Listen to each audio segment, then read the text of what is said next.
Bueno, muy buenos días a todos. Mi nombre es Eduardo Avenida y en nombre de la Asociación Uruguaya de Energía Eólica, que hoy presido, quiero darles la bienvenida a estas terceras jornadas de energía eólica, celebrando el Día Internacional del Viento y también el tercer aniversario de nuestra asociación. Quiero comenzar agradeciéndole a las autoridades presentes y en ellas a las instituciones que representan, así como a sus funcionarios, varios de ellos ponentes en estas jornadas, no solo por el apoyo que le han dado a estas jornadas, sino también por el constante apoyo que han dado a nuestro trabajo. No voy a nombrarlos ahora, porque más tarde vamos a tener una segunda apertura con las autoridades. Se ha organizado así a los efectos por cuestiones de agenda. A las 10:30 de la mañana estaremos haciendo una presentación con las autoridades. Quiero entonces también agradecer a las empresas nacionales y extranjeras, privadas y estatales, que han auspiciado este evento. En primer lugar, y muy especialmente a UTE, a quienes felicitamos por sus primeros brillantes 100 años. A IMSA, a Nordex, Alstom, EAPC, Enercon, Flash Energy, Marsh, NRG System, Siemens, Tecnovex, Teima, Sowitex, KPMG, DHL, Ingener, Hormigones Artigas, JRP, Montecón, Neolos, Nuevo Manantial, Celsa y Montano y Shandy.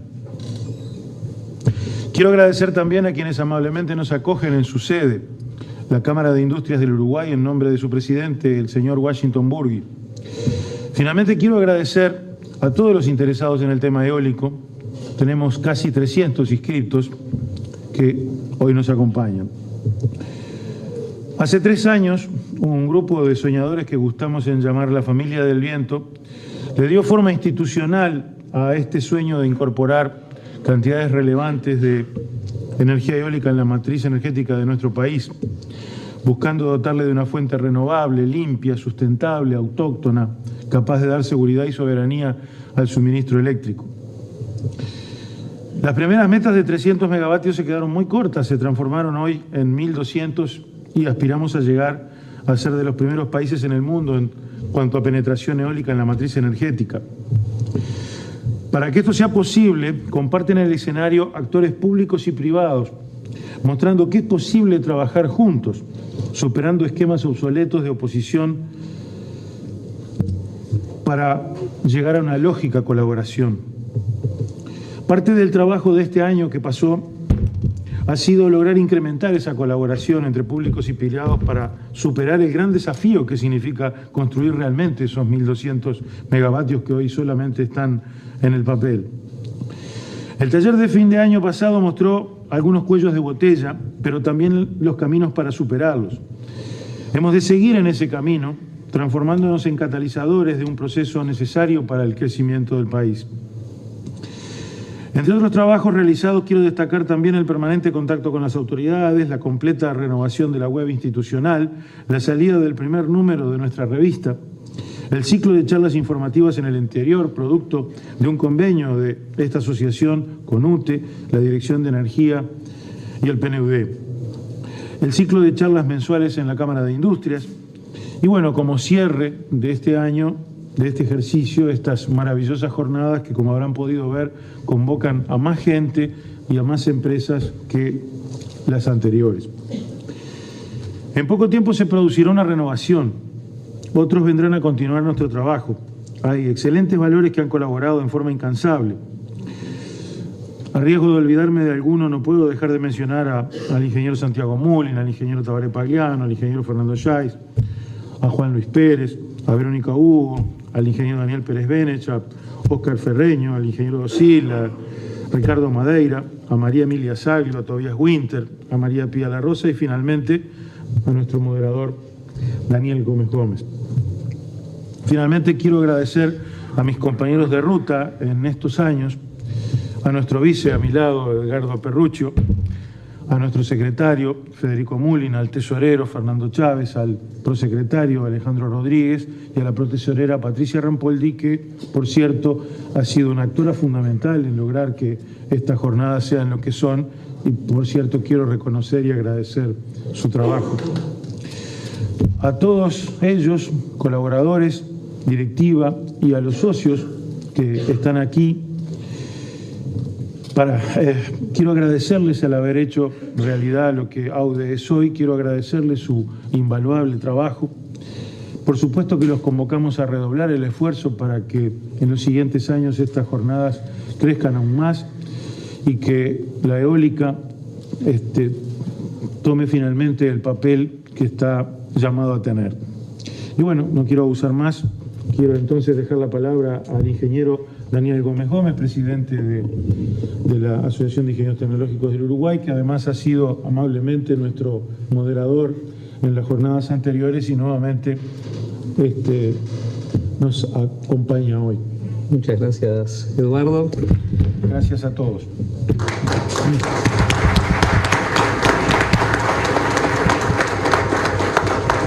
Buenos días a todos, bienvenidos. Quiero agradecer a Eduardo, a AUDE, pero en particular a Eduardo, la confianza que ha puesto en nosotros, que evidentemente sin ser profesionales en esto, lo que estamos tratando es de colaborar y trabajar en ese sentido. Entonces, sin más, ustedes ya tienen el programa, pero le comento que estamos, ya saben, un poquito atrasados. Vamos a tratar de aprovechar al máximo el tiempo. Entonces, ya en primer lugar, estamos pasando y dando apertura al primer panel, cuyo objetivo es Logros y desafíos en la energía eólica en Uruguay.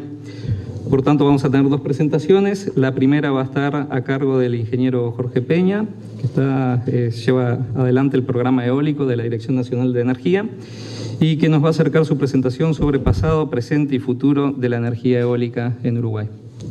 Ingeniero, por favor. ¿Qué tal? Buenos días a todos. La ponencia de hoy, como decía Daniel, está enfocada hacia un rápido raconto de pasado, presente y futuro de la eólica en el Uruguay, con un poco de las perspectivas o de los aportes que ha logrado hacer el proyecto del Programa de Energía Eólica del Uruguay, fondo con aportes del Fondo Mundial del Medio Ambiente, administrado por el Programa de Naciones Unidas para el Desarrollo, y que se ejecuta dentro de la Dirección Nacional de Energía. ¿Cuáles han sido un poco las colaboraciones o los aportes o los puntos donde ha participado mayoritariamente el proyecto, en pro de todas las sinergias que se han creado a nivel nacional entre los distintos actores? Uno ha sido principalmente el apoyo a la política energética y a los acuerdos multipartidarios, que son el puntapié inicial de que, en definitiva, hoy estemos aquí y que durante todo este tiempo se haya estado trabajando y creando pro la eólica. El proyecto ha sido referente institucional a nivel local y a nivel internacional, con actores públicos y privados, siendo un consolidador de información, de gente, nexos para reuniones y para todo tipo de intercambio de ideas y de propuestas. Esa información y ese nexo que ha hecho el proyecto lo ha hecho abierto al público en general, a los actores interesados, a los stakeholders en particular de la eólica. El proyecto ha participado junto con otras instituciones como ser la Universidad de la República y UTE, AUDE y distintas otras organizaciones gubernamentales, sino en la creación, por ejemplo, del mapa eólico, en congeniar a actores con ganas de trabajar y, por ejemplo, con empresas interesadas en producir aeropartes para aerogeneradores. Se ha trabajado mucho en el tema de incorporación de componente nacional en los aerogeneradores y en los parques que se desarrollen en nuestro país. Se ha trabajado sobre evaluaciones económico-financieras de parques, en las distintas etapas de los distintos procesos, en las distintas etapas donde se estaba creciendo el tamaño de los parques que se permitían instalar. Se trabajó en el tema de mediciones de viento, previo y post mapa eólico. Hemos participado en todas las convocatorias que se han realizado en los proyectos de envergadura, en las llamadas Eólica 1, Eólica 2 y Eólica 2,5, también en las anteriores. Hemos tratado de fomentar el contacto con las comunidades en sí, en las comunidades que están vinculadas a las zonas de influencia de los parques eólicos a desarrollarse, para llevar a la gente en el lenguaje más tangible posible qué es el parque eólico, cómo nos va a afectar, cuáles son los beneficios que trae para esa comunidad. Trabajamos también en microgeneración conectada a la red en particular.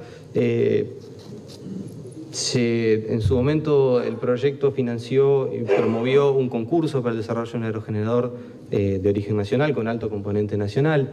Se trabajó en planes pilotos con el Plan Ceibal en lo que era generación aislada.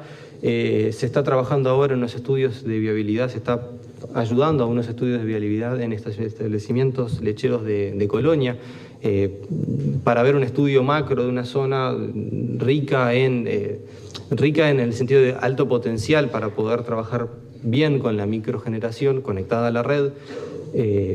Se está buscando, ver qué ecuaciones o cómo cierra el trabajo de esa forma de generación de energía en esos establecimientos en particulares.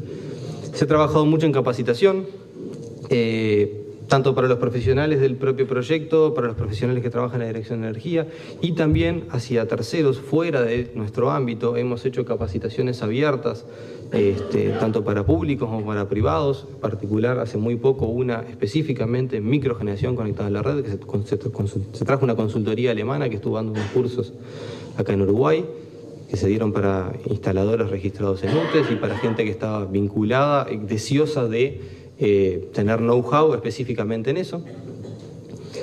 Y otro de los puntos principales, que lo comenté, pasó brevemente antes, era el tema hay un término ahí acuñado internamente entre nosotros, el de las aeropartes, el del famoso componente nacional que siempre se ha pedido en todas las convocatorias, de un mínimo de un 20%. Hay algo más atrás de simplemente pedir ese 20% de componente nacional. Hay un trabajo muy grande atrás, tanto del gobierno como de los privados, como de las empresas que están en condiciones de generar esas aeropartes. Mucho trabajo atrás de realmente lograr los estándares requeridos que necesita la generación eólica para que esas piezas nacionales estén en esos equipos de tan alto porte. Siendo eso así, ¿qué pasó un poco con microgeneración en este último tiempo? Se logró reglamentar para potencias entre 11 y 150 kilowatts en modalidad de net metering la conexión a la red de baja tensión. El primer país de Sudamérica que logra reglamentar eso y ponerlo a disposición del público para que esa conexión se efectivice. Como siempre cuenta Eduardo Beña, el Uruguay tiene una muy rica historia de generación eólica, microgeneración eólica, en zonas rurales y aislada. Esto cambia un poco el panorama, cambia el paradigma y permite la conexión a la red en baja tensión en una modalidad que es muy amigable teóricamente desde el punto de vista técnico, desde el punto de vista comercial para realizar el trámite, realizar el proceso de conexión. Aún así, lo que ha pasado es que han sido pocos los suministros que se han conectado, han sido básicamente solares, se conectó un único eólico.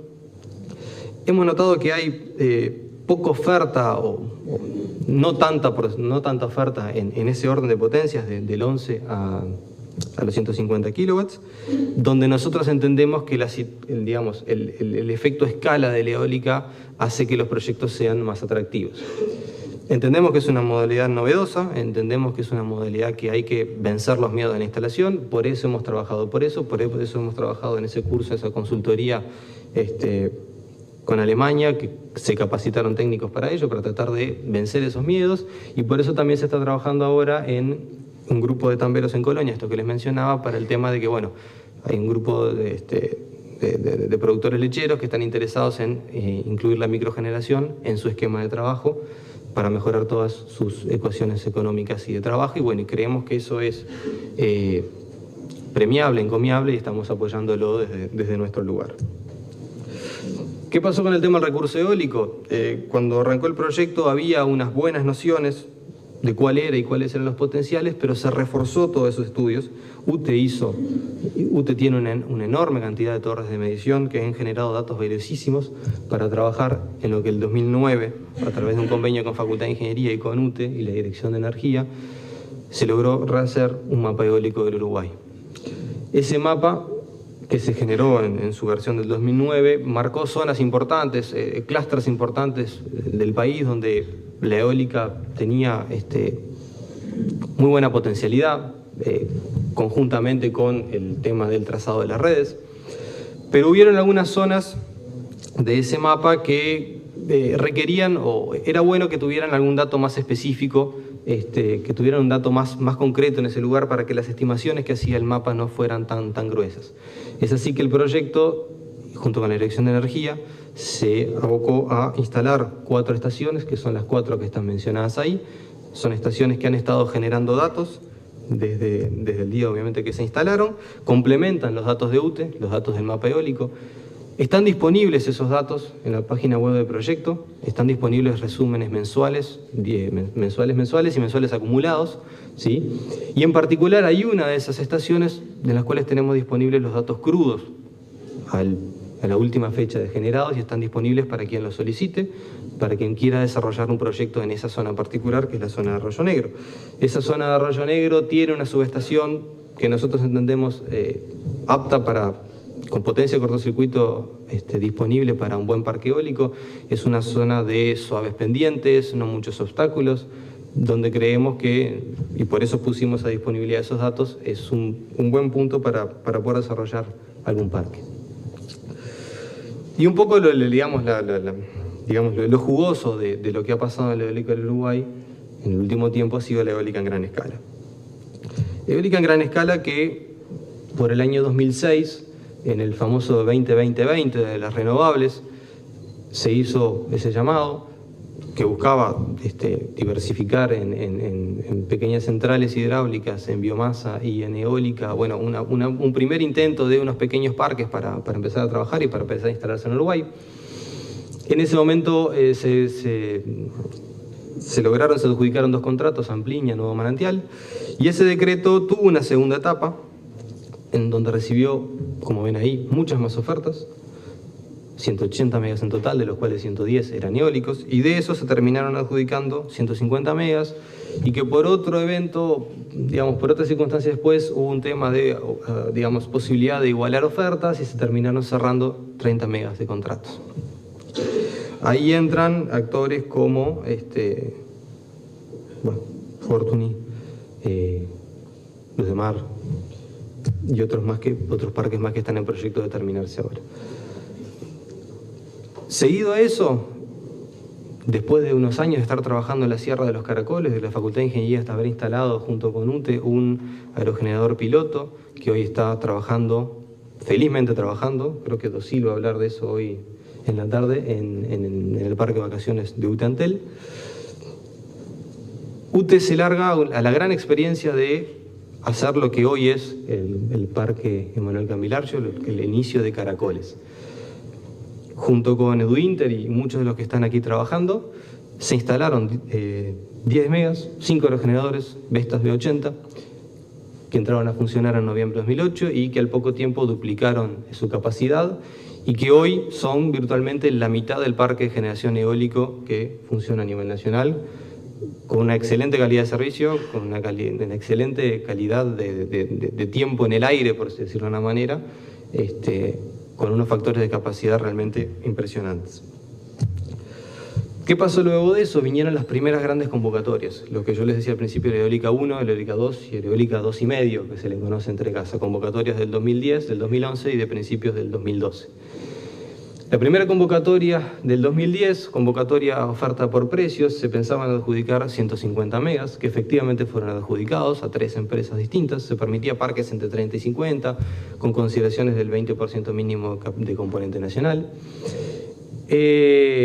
Esos contratos ya están firmados al día de hoy y están en procesos de ejecución, en procesos de terminar las autorizaciones ambientales necesarias y están, a punto de empezar si Dios quiere, en no mucho tiempo más, a empezar a estar entregando energía a la red.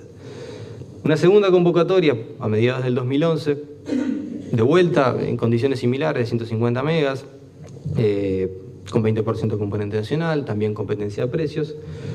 Encontró mucha mejor recepción que la anterior. Hubieron, en el primer llamado hubo un orden de 6 veces más de ofertas de lo que se necesitaba, de la potencia que necesitaba. Esta vuelta hubo 7 veces más ofertas de la potencia que necesitaba.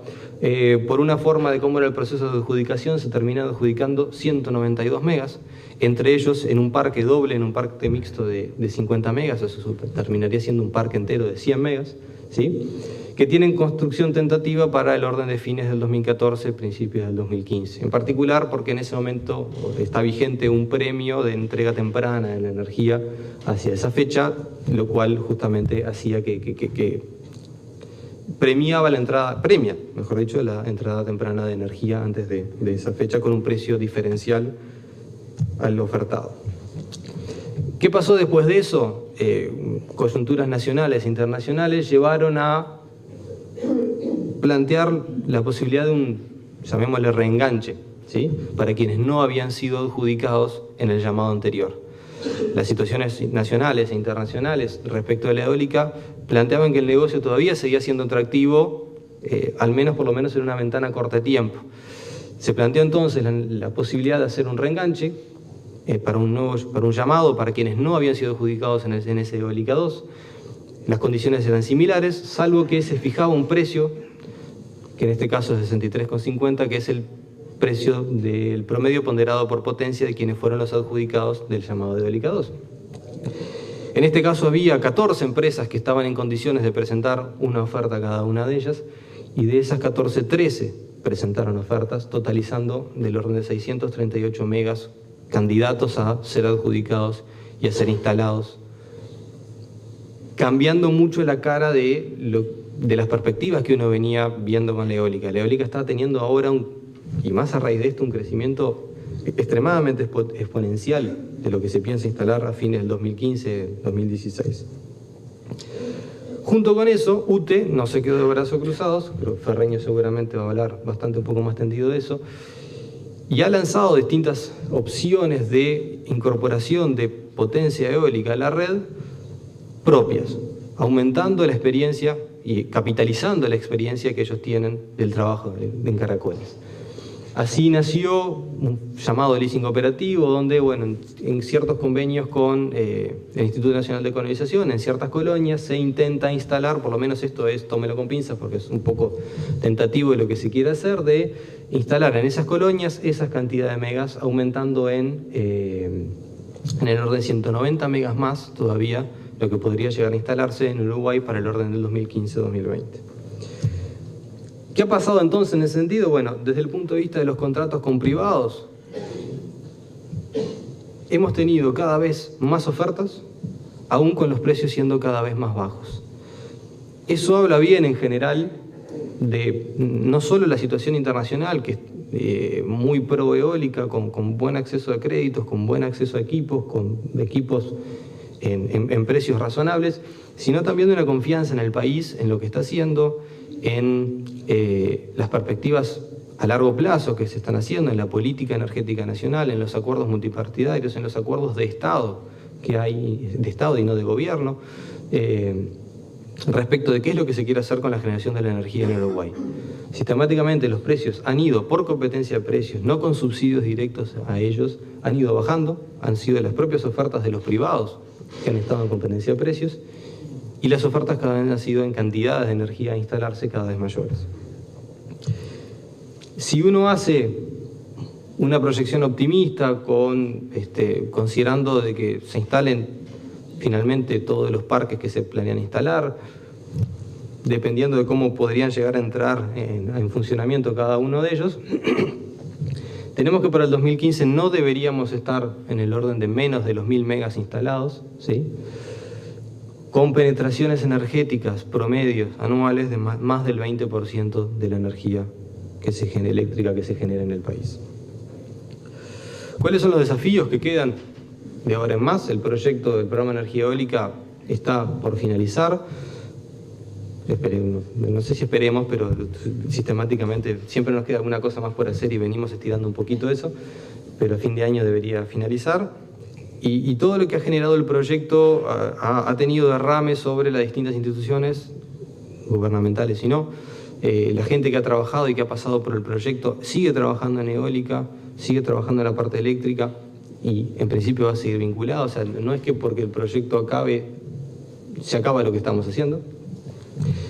Por eso aún hay desafíos para seguir trabajando y en los que vamos a seguir trabajando. Uno de ellos, y el principal, es mantener la garantía de sustentabilidad del proceso. El proceso que estamos haciendo funciona bien, viene bien, no tiene subsidios directos, es confiable. Los inversores confían en nosotros como instituciones y como país en hacer estas inversiones, y eso es algo un capital que no queremos perder. Queremos seguir fomentando la participación de la industria, con la fabricación de aeropartes y la participación de componente nacional en los proyectos que se instalan en nuestro país. Hay que seguir trabajando en el tema de reglamentaciones ambientales y reglamentaciones territoriales, de arrendamiento territorial. Es algo a no perder de vista porque puede tornarse en un cuello de botella muy importante en el desarrollo de los parques eólicos en el país. El aspecto social es otro aspecto que no queremos dejar de lado tampoco. ¿Por qué? Por lo que comentaba hoy al principio de ese contacto con las comunidades, de que las zonas de influencia donde se van a desarrollar los parques eólicos sepan bien qué es ese parque eólico que se va a instalar ahí, por qué beneficios trae, qué impacto le va a traer en la zona la fabricación, la construcción, la puesta en funcionamiento, la eventual desmantelación después. Que se haga un buen contacto con esas comunidades, a efectos de que no se les lleve ninguna sorpresa de que un día para otro caiga un parque eólico en esa zona. Hay que seguir trabajando en capacitación, lo dijimos que desde el punto de vista de la microgeneración es un tema a perderle el miedo, a perder el miedo a instalar micro. Ese proyecto siempre ha trabajado, ya sea para capacitación propia o hacia terceros. Nunca uno debe dejar de capacitarse en ningún aspecto de la vida. Hay que seguir trabajando por lo que va a pasar post-2015, qué va a pasar con la posible incorporación post-2015. Hay que tener claro cuál es el soporte de red, cómo va a funcionar esa red, cómo se va a incorporar esa cantidad de eólica inyectada en la red, cada vez creciente. Eso es un trabajo continuo de la gente de UTE, de la gente de la Dirección de Energía. Hoy en particular está corriendo una consultoría con Energinet de Dinamarca, específicamente para el tema de inyección de altas cantidades de potencia en la red nacional. Y también hay un trabajo que no se quiere dejar de lado, que es el tema de más generación distribuida, más microgeneración. Y en función de eso último, el de más generación distribuida, quería contarles, para terminar, el último decreto vinculado a ese tema. Este decreto está pensado para consumidores industriales, aplica a quienes quieran generar energía eléctrica de fuente primaria eólica. Es un decreto que posibilita a esos consumidores industriales a firmar contratos de compra-venta con UTE para su autogeneración de alguna manera de energía de fuente eólica en ciertas modalidades. Se permite generar el propio predio, se permite en ciertas condiciones generar fuera del propio predio, se permite también la asociación entre varias empresas como para armar un clúster de potencia o de energía consumida y de capital adecuado para instalar un pequeño parque eólico. ¿Cuáles son las generalidades un poco de esas modalidades? Esto está tomado del decreto que está publicado en la página de la Dirección de Energía y del proyecto de energía eólica. UTE va a comprar toda la energía que se entregue en exclusividad a ese nodo, en el nodo donde se vaya a conectar ese parque. Va a vender también la energía necesaria para respaldar la actividad industrial que se desarrolle. Se va a permitir instalar, dependiendo de las distintas condiciones y configuraciones, parques que pueden ir, o sea, desde aerogeneradores unitarios a pequeños parques entre 150 y 60 megas, y con plazos opcionales de tiempo de contratación de hasta un máximo de 20 años. ¿Qué condiciones extra hay, aparte de esas generales de las distintas modalidades? No hay que dejar de cumplir con la normativa de ordenamiento territorial y ambiental que existe en ese momento. Hay que seguir los mismos procesos y dar las mismas garantías que cualquier otro parque de los que se llamó a las convocatorias anteriores. Los costos de conexión y las ampliaciones de la red siguen siendo a cargo de quien quiere instalar ese parque. Y de vuelta, insistimos, con el 20% del componente nacional mínimo para desarrollar el proyecto. Esto es una prueba. Abrimos un poco la cancha para ver cómo se siente este decreto, estas posibilidades de trabajo del otro lado. Por eso, la cancha se abre por 2 años, siguientes a la fecha de publicación de este decreto, o hasta que se cumplan 200 megas instalados en total de potencia contratada. ¿Qué pasará luego de eso? de pasado ese tiempo o alcanzado esa cantidad de potencia, se reevaluará el éxito o no, el alcance obtenido por este decreto para eventualmente hacerle correcciones o simplemente extenderlo así como está. Simplemente para darnos de vuelta, como pasó al principio con la microgeneración, un proceso de aprendizaje de todos, tanto de los privados como del propio gobierno, en ver de si esta modalidad de contratación es favorable o no para los actores y los interesados en estos desarrollos. Y bueno, y con eso no les quiero robar mucho más tiempo, así que muchas gracias y eventualmente creo que las preguntas las hace después, no sé cómo. Después las hacemos. Gracias, Jorge. Agradecemos con un aplauso al ingeniero Jorge Peña, que nos planteó esta panorámica desde la Dirección Nacional de Energía. Te invitamos igual, si te parece, a permanecer en la mesa. Y nuestro siguiente orador, el ingeniero Óscar Ferreño, como todos conocemos, gerente de generación de UTE, y nos va a acercar una presentación sobre la generación eólica en Uruguay, en donde se pregunta en qué estamos y qué podemos esperar de ella. Bueno, muchas gracias. Buenos días a esto.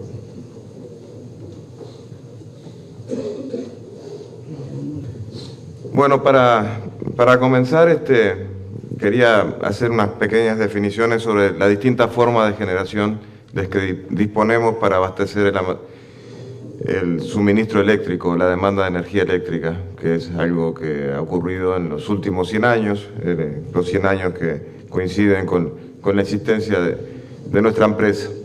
Primero que nada, salvo la energía nuclear, que en sí misma sería un tema de un sol propio, utiliza el mismo mecanismo del sol, y que en Uruguay yo la descarto por un problema de escala. Simplemente no existen centrales nucleares de tamaño menor a los 1200 megavatios de potencia, que es un poco más que la potencia media de Uruguay. Entonces parecería que no es posible pensar en un sistema donde estuviera alimentado por una sola unidad, ¿no? Entonces, sacando por ese problema de escala para la energía nuclear, todas las otras energías que conocemos son provenientes del sol. Algunas, el sol de ayer, cuando digo ayer me refiero a varios miles o millones de años para atrás. Es el sol el que sacó el carbón que estaba en la atmósfera y mediante la fotosíntesis de la planta lo llevó bajo tierra, y es la energía de los hidrocarburos y la energía de los combustibles fósiles que hoy utilizamos. Y la energía del sol de hoy o del presente, que es el sol, el que, bueno, la propia energía solar térmica o fotovoltaica, la energía eólica, es el sol el que mueve las masas de aire, la energía hidráulica, es el sol el que sube el agua a los embalses. Entonces, toda la energía que usamos nosotros es la energía del sol. Y acá es necesario recapacitar en el problema de conservar el medio ambiente en la forma que lo conocemos hoy. Cuando uno habla del cambio climático, el cambio climático es continuo, ¿no? Ya el mundo pasó por varias eras glaciales y de calentamiento, pero para que la raza humana se mantenga viva, como se conoce hoy, el clima debía mantenerse como está hoy. Y acá hay un problema que uno tiene. Cuando uno utiliza las energías del sol de ayer, las no renovables, las que no se producen en el presente, uno está cambiando el equilibrio ese del carbón en la atmósfera o el carbón bajo tierra. O sea, en pocas palabras, en unos pocos años estamos desenterrando el carbón que el sol demoró millones de años en enterrar. Y bueno, si la atmósfera tiene más carbono, evidentemente está el efecto de invernadero y el calentamiento. Entonces, es importante, por más que haya siempre un motivo económico para usar la energía, la necesidad de usar las energías renovables o las energías limpias, que lo que tienden es a conservar el medio ambiente como lo conocemos hoy. De paso, cuando uno habla de las centrales hidroeléctricas, está la moda de decir que no ponerlas en la categoría de renovables, y eso es porque los embalses a veces tienen una vida útil limitada. Cuando se hace una represa, se produce un gran efecto invernadero por el desprendimiento de gases, de la pudrición de las plantas que quedan bajo agua. Y si la vida del lago es corta, 20, 30, 40 años, que eso ocurre en los lagos de montaña que se colmatan con facilidad, bueno, no es una energía renovable. Pero nuestras centrales hidroeléctricas de llanura, que no tienen arrastres, no tienen problemas de sedimentación, sí son una energía renovable. Y UTE, Uruguay, ha sido históricamente un país y una empresa que ha hecho uso de las energías renovables. Y todas estas energías que utilizamos son para abastecer la demanda, que acá está representado en los últimos 30 años y una tendencia de lo que sería los próximos 15 años. Como ustedes ven, salvo algunas pequeñas variaciones debidas a restricciones o recortes en la oferta de generación, acá hay una curva que es creciente y es monótona, y crece cuando uno saca el promedio, aunque vaya a los 100 años, para atrás, en el orden del 3,5% anual. Y eso significa que cada 20 años la demanda se duplica. Y eso es bueno tenerlo presente, porque es un problema abastecer una demanda que se va duplicando cada 20 años. Ahí como ejemplo, en el año 83, la demanda estaba en 3.500 gigavatios hora anuales. En el año 2000 estaban 7.800. Hoy, en estos días, si uno mira el año móvil del 12 de junio, del 14 de junio, un año para atrás, estamos justo en la barrera de los 10.000 gigavatios hora anuales. Esa es nuestra demanda, y de aquí a 20 años será 20.000. Y eso es lo que hay que tratar de resolver. Bueno, Uruguay empezó usando usinas de carbón, pero luego en el año 37 comenzó con su desarrollo hidroeléctrico, la primera fuente de energía renovable en gran escala. Y lo hizo entre el año 37 y el año 82. En ese pequeño periodo de tiempo de 40 años se hicieron todas las represas que eran posibles hacer en Uruguay. Y en el año 82, cuando se terminó de hacer Salto Grande y Palmar, la capacidad de generación media de la parte uruguaya de las centrales hidroeléctricas, es decir, la mitad de Salto Grande y la central del Río Negro, producían una generación de energía media anual de 7.000 gigavatios hora por año, con un mínimo, que este es el mínimo real que pasó en estos 30 años de historia, de 3.500, que es cuando tenemos sequía, y máximos de 9.000. Entonces es interesante ver que en ese año 82 esa capacidad de generación era exactamente el doble de la demanda, y aún en sequía estaba prácticamente en el valor de la demanda. Entonces, evidentemente hace 30 años, cuando uno se paraba ahí, el problema de la energía para abastecer la demanda estaba resuelto, y por lo menos estaba resuelto para 20 años, ¿no? Bueno, como la tasa histórica de la demanda crece del orden de 3,5%, llegó a que al presente ese recurso ha sido agotado, es decir, la demanda hoy supera esa cantidad. ¿Cómo fue la oferta de generación desde el 83? Bueno, en el 83, como decía hoy, la hidráulica era 2 veces la demanda. En el año 80-89 había un proyecto de hacer el primer ciclo combinado de UTE, era la Punta Pedregal en Montevideo, la central térmica del oeste. Por distintas razones no llegó a realizarse. En el año 89, a causa de una sequía que provocó crisis energética y no teníamos todavía había también crisis en Argentina, hubo que construir la CTR, una central construida de apuro, no como central de base, sino como central de respaldo. Entre el 90 y el 99 ocurrió un fenómeno en la región que fue las privatizaciones en Argentina, que no solo eran los activos, sino también las reservas, lo que provocó un desplome de precios. Esto es porque el privado que compraba las reservas de gas o de petróleo trataba rápidamente de convertirlo en metálico, entonces el precio se vino muy abajo. Mientras que la Central Valle generaba, con el petróleo de la época, a $70 el megavatio hora, en Argentina se generaba a $10. Entonces no se podía realizar centrales en Uruguay en generación de base. Nadie llevaba ese desafío porque era más fácil comprar contratos en Argentina. Y de hecho había contratos de generación en el año 2000 del orden de 450 megavatios. Entre el año 2000 y 2004 ocurrió el fin de la convertibilidad en Argentina, se fijaron los precios, o sea, con la convertibilidad se dividió por 3 la tarifa, porque la relación dólar-peso se dividió por 3 y además se congelaron las tarifas. Entonces, a los inversores ya no les convino sacar el gas ni el petróleo y desapareció esa fuente de energía y cayeron los contratos. Y ahora, en el quinquenio anterior, esas necesidades urgentes de generación hicieron que construyéramos plantas de generación uruguaya, pero de instalación rápida, priorizando la emergencia.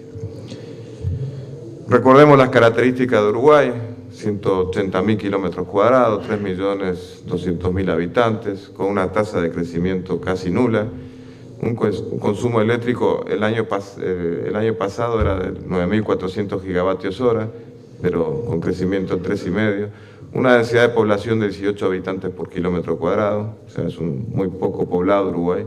El mundo tiene tasas del orden de 45, un consumo anual por cápita menor a los 3.000 kilovatios hora. Pero una característica, un territorio constituido por vastas llanuras levemente onduladas, donde el 90% de la superficie está por debajo de los 150 metros, y el resto son pequeñas colinas, que llamamos cuchillas, que dividen las aguas, que están siempre por debajo de los 400 metros de altura, y ríos de llanura que poseen gran variabilidad, una relación entre caudal máximo y mínimo del orden de 40:1. Esto en comparación, cuando uno mira ríos europeos, esa relación es mucho menor. Y esas características de Uruguay llevaron a estimar que ya no se podía esperar un desarrollo importante de proyectos hidroeléctricos. O sea, ya no queda más nada para aprovechar, o lo que queda es muy marginal. Tal vez, no me animo a decir, un 10% más de lo que hay instalado ahora, pero más asociado a modernización de plantas existentes o aumento de potencia en plantas existentes. Y bueno, UTE y el Estado uruguayo llevó a buscar nuevas alternativas de generación. Ustedes saben que a mediados del siglo pasado Uruguay tuvo un desarrollo muy importante de la microgeneración eólica, vinculado a la alimentación de electricidad de zonas rurales. Cuando no existía el sistema interconectado nacional, era muy común que las zonas rurales se alimentaran con microgeneración eólica. Entre los años 50 y 60, Cambilaryo, y por eso lleva el nombre del parque de Caracoles, se realizó los primeros relevamientos de potencial eólico, siguiendo normas meteorológicas, y las normas meteorológicas decían que había que medir a 10 metros de altura sobre el nivel del suelo y en periodos horarios. A medida que el sistema nacional fue creciendo, esa microgeneración tenía que competir con la hidroeléctrica grande y fue lentamente desapareciendo. Pero allá en los años 90, a través de convenios que hubo entre UTE y la Universidad de la República, se volvió a evaluar el potencial eólico de Uruguay. Con la tecnología que había en los años 90, los aerogeneradores disponibles, que eran de 30 metros de altura, 30 metros de diámetro, tenían que ser instalados arriba de colinas para aprovechar el aumento de velocidad que las colinas imponen sobre el viento. Y se había estimado entonces en los años 90 que todo el potencial eólico de Uruguay podría alcanzar los 300 megavatios, se decía, similar a la central de Palmar. Eso no es que se haya errado, con la tecnología del momento era lo que se podía considerar. En particular España, en el año 2000, estimaba que su potencial eólico podía llegar a 1.000 megavatios. Y si España es 3 veces el tamaño de Uruguay geográficamente, eran números muy coherentes. Sin embargo, hoy España ha superado los 20.000 megavatios.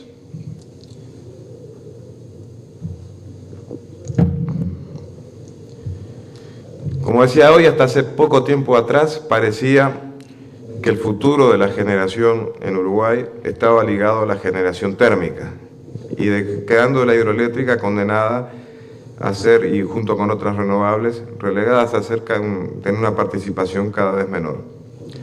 Sin embargo, en los últimos años ocurrió un desarrollo extraordinario de la tecnología de la generación eólica.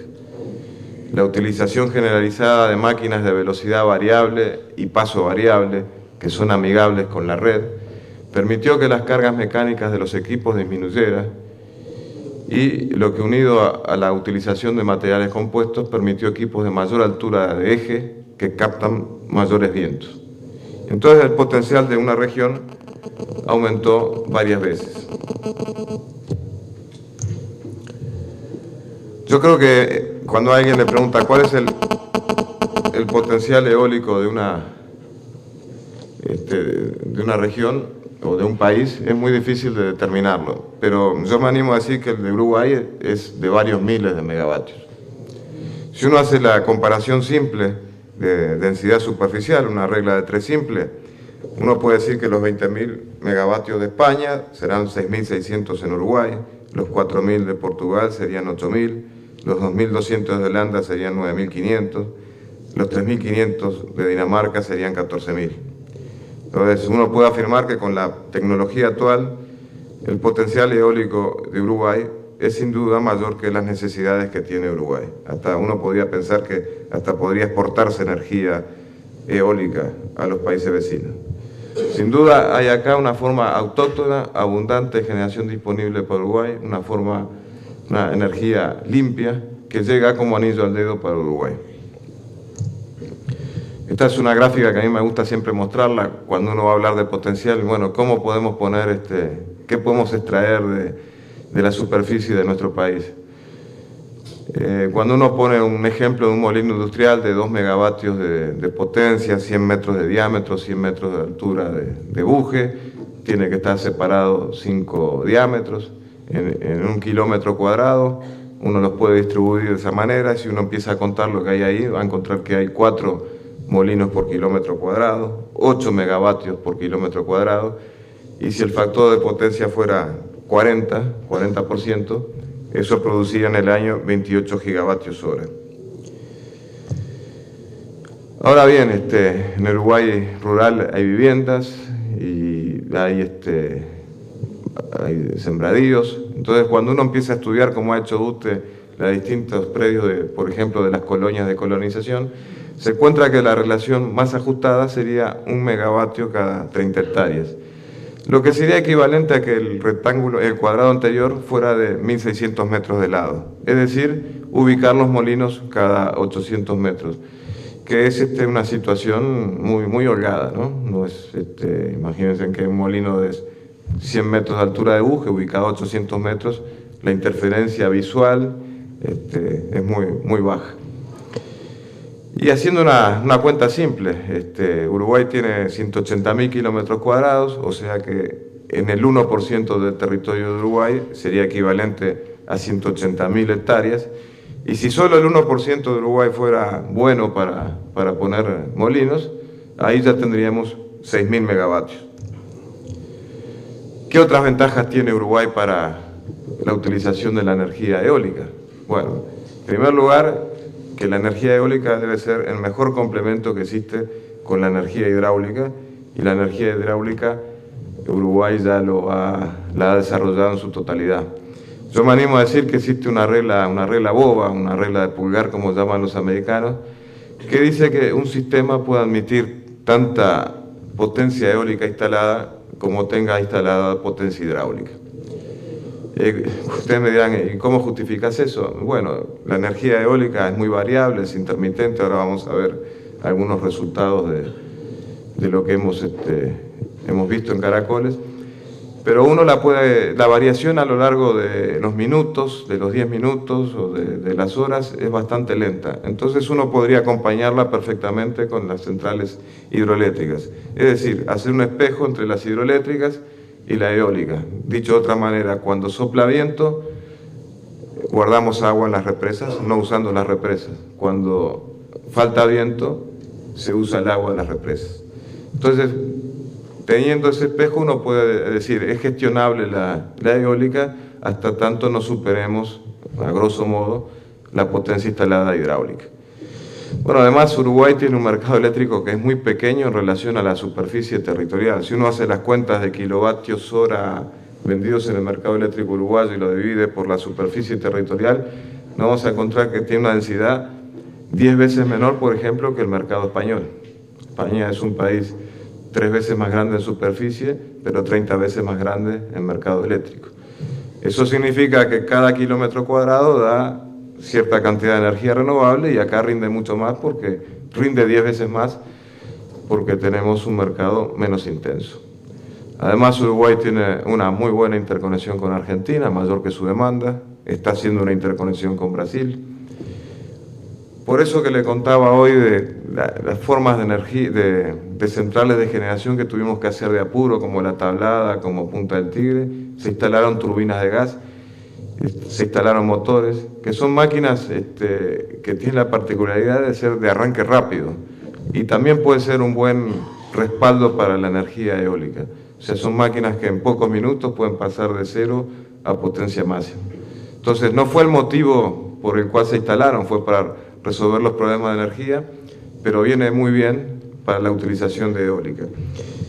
Yo sé de paso, países como España están instalando hoy centrales con turbinas de gas de ciclo abierto para respaldar a la eólica y ellos lo ven como un costo asociado a la generación eólica. Bueno, para nosotros es un costo hundido. Luego lo vamos a ver ahora, Uruguay cuando uno mide a 90 metros, 100 metros de altura, todo el territorio nacional tiene vientos entre 7 y 9 metros por segundo. Que esta es la velocidad semejante a los países, a la que existen los países que desarrollaron la tecnología.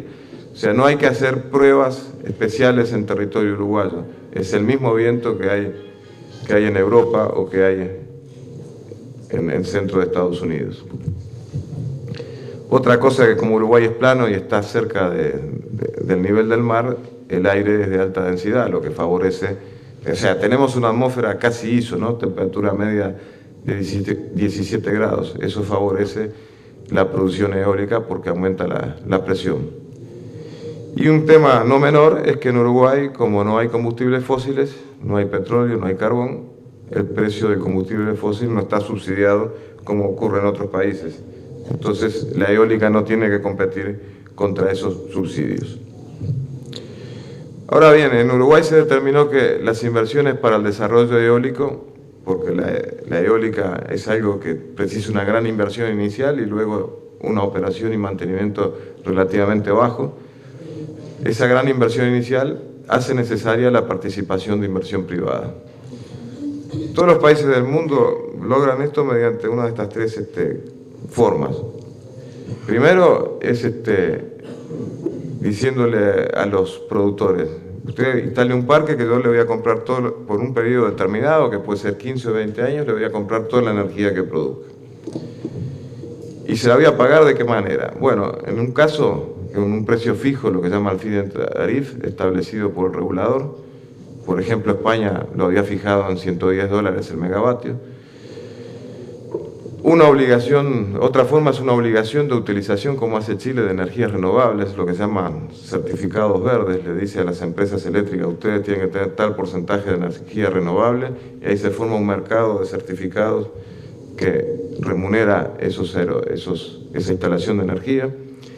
Y tercero, las licitaciones de una potencia determinada, que es lo que hizo Uruguay, ¿no? Decir, bueno, voy a hacer una licitación por 150 megavatios, al que gane le prometo que le voy a comprar toda la energía durante 20 años, al precio que me diga, voy a elegir a los más baratos, y el precio lo pone el mercado. Uruguay eligió este camino, pero nos dimos cuenta que para obtener éxito y no traer copias de lo que ocurría en otras partes del mundo, donde de repente el viento no era igual que acá, era necesario dar certidumbre en cuanto a la existencia del recurso. Y también algo que era imprescindible para el caso de inversiones públicas. Se determinó que era necesario medir. Teníamos que medir cuál era el viento en Uruguay. Y para medirlo había que hacerlo a la altura que tienen los aerogeneradores. Entonces había que hacer, por lo menos a la altura de Buje, entre 80 y 100 metros, y también a una segunda altura para ver cómo era el comportamiento vertical del viento. Después había que poner estaciones meteorológicas que tenían que estar sincronizadas una con otra para tener información en tiempo real, para poder estudiar cómo se daba la simultaneidad del viento en las distintas zonas del país. También era necesario que se pudieran recoger esas medidas en forma diaria para estar seguro que no teníamos huecos, que no estábamos perdiendo información. Y las estaciones había que ubicarlas cerca de las redes de transmisión eléctrica y en las zonas más altas de las llanuras uruguayas, que es donde en principio debía haber mayor recurso porque el horizonte amplio facilita el viento. Como el mayor costo de un sistema de medida era la torre, en Uruguay, UTE se le ocurrió aprovechar las torres de telefonía celular. Ustedes no lo crean, si empezamos a contar, hay más de 1000 torres de telefonía celular de entre 80 y 100 metros de altura que están distribuidas en todo el país. Ahora bien, esto fue muy criticado en principio porque nos decían las torres de telefonía tienen el problema que son anchas, son gruesas y producen perturbaciones, el efecto sombra en la medida. Bueno, entonces decidimos que se instalaría en cada nivel de medida, sobre todo en el superior, 2 anemómetros en lugar de 1 y orientados 90 grados uno de otro. De tal forma que tuviéramos seguro que en todo instante uno de los 2 anemómetros no debía estar perturbado por la torre. De acuerdo a la veleta que indicaría la dirección del viento, se iba a elegir el anemómetro no perturbado. Ahí uno quiere... esto sería el corte de la torre, bueno, se coloca un anemómetro en esta dirección, otro en esta otra. En cada altura de medida se instalan 2 anemómetros complementarios a 90 grados y según la dirección del viento se filtra cuál es el que debe obtenerse, el que debe registrarse como valor. Hicimos esto con brazos de 1 metro 10, que son los brazos estándares. Ahí se graficó la diferencia entre los 2 anemómetros y se ve que la zona que puede estar perturbada por el viento es del orden de los 60 grados, pero se perturba uno solo de los anemómetros. Luego hicimos lo mismo con brazos de 3 metros de largo, fabricados especialmente para esto, y observamos que, bueno, que también se producía el fenómeno de sombra, pero estaba más limitado, era más estrecho. Pero de cualquier manera esto validaba que uno de los 2 anemómetros no estaba perturbado y se podía utilizar. Se eligieron entonces torres de telefonía celular ubicadas en zonas elevadas y cerca de la red de transmisión. Se instalaron más de 29 estaciones. Hoy hay 29 estaciones funcionando. Los datos se reciben todos los días de mañana por vía internet. Alimentan una base de datos automática con las distintas magnitudes que son relevantes. Por ejemplo, la velocidad media a distintas alturas, la rosa de los vientos. Y obtuvimos este valor que se los voy a leer porque creo que no se ven los números. Estos son solo algunas de las torres de medida que ya tienen, algunas de ellas más de 4 años. Por ejemplo, acá en la zona de Pampa se pueden ver 8 metros por segundo, 80 metros. En la zona de Peralta 7,6. En la zona de Pintado 7,5. En Cerro Colorado 7,6. En la zona de Colonia 7,8. Etcétera, etcétera. Esto comprobó entonces que el viento estaba entre 7 y 8 o 9 metros por segundo en prácticamente todo el país.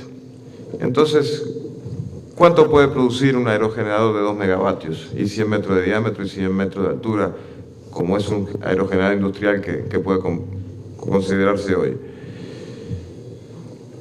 Bien, como decía hoy, considerando las características geográficas de Uruguay con abundantes llanuras y escasos obstáculos, un aerogenerador con la tecnología actual que permite alturas de los 100 metros, para una velocidad media de 7 metros por segundo, puede funcionar con un factor de capacidad superior al 40%.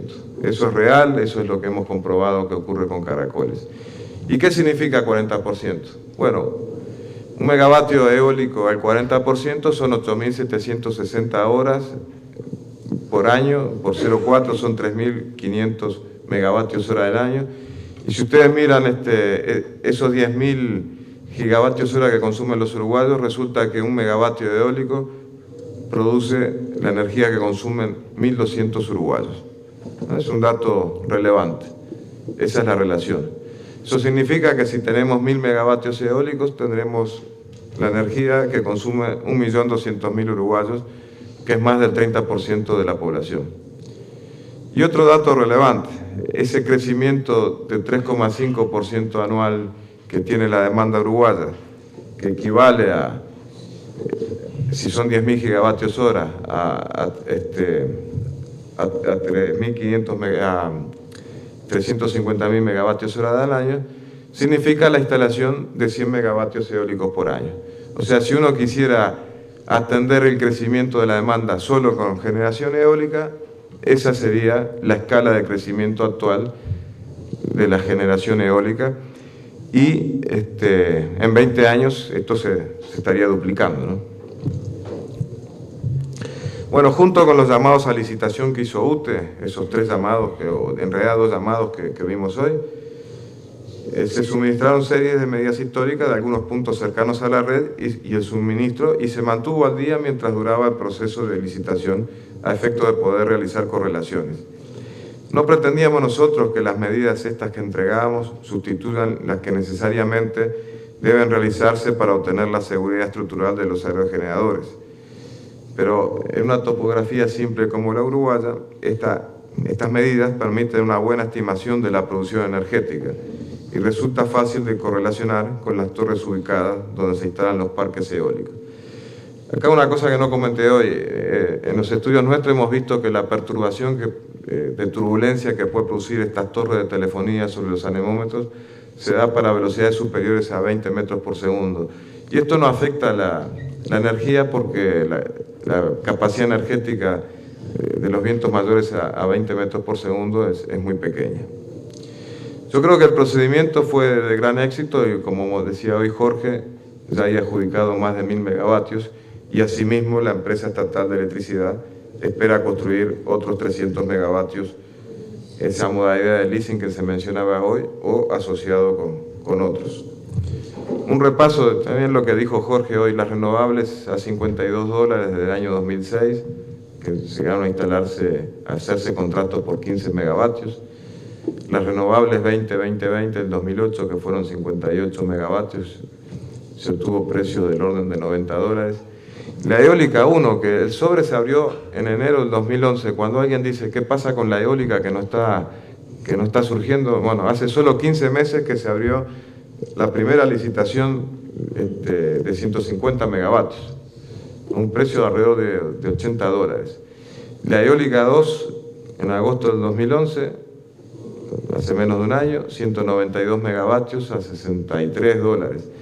Y después ocurrió el fenómeno que cuando UTE se apretaba a hacer un llamado por 450 megavatios, fueron los propios oferentes que dijeron, no hace falta hacer un llamado, al precio de los ganadores estamos dispuestos a construir más los parques, o sea, para aquellos que se habían presentado anteriormente. Y ahí surgió lo que llamamos la eólica 2,5, que recién en febrero de este año se adjudicó, donde se adjudicaron 438 megavatios, quedando 150 para reubicar, 200 para reubicar, que se ubicaron en marzo, y ahí dice para reubicar 50 megavatios más que en estos días se acaban de ubicar.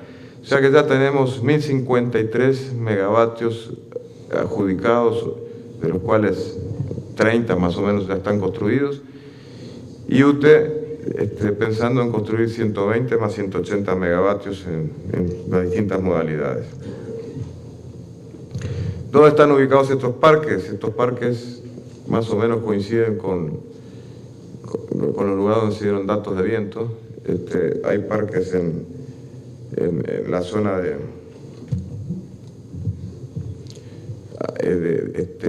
Peralta, acá hay del orden de 150 megavatios, hay parques en Cerro Largo, parques entre Cerro Colorado y Pintado, parques ubicados en la costa, y parques en Maldonado, cerca de donde está el parque de Caracoles.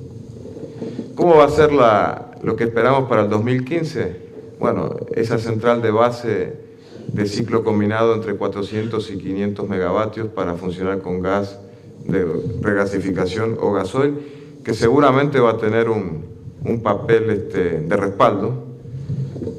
900 megavatios eólicos realizados por privados y 300 realizados por UTE, y además los 60 que se están funcionando, más 200 de biomasa.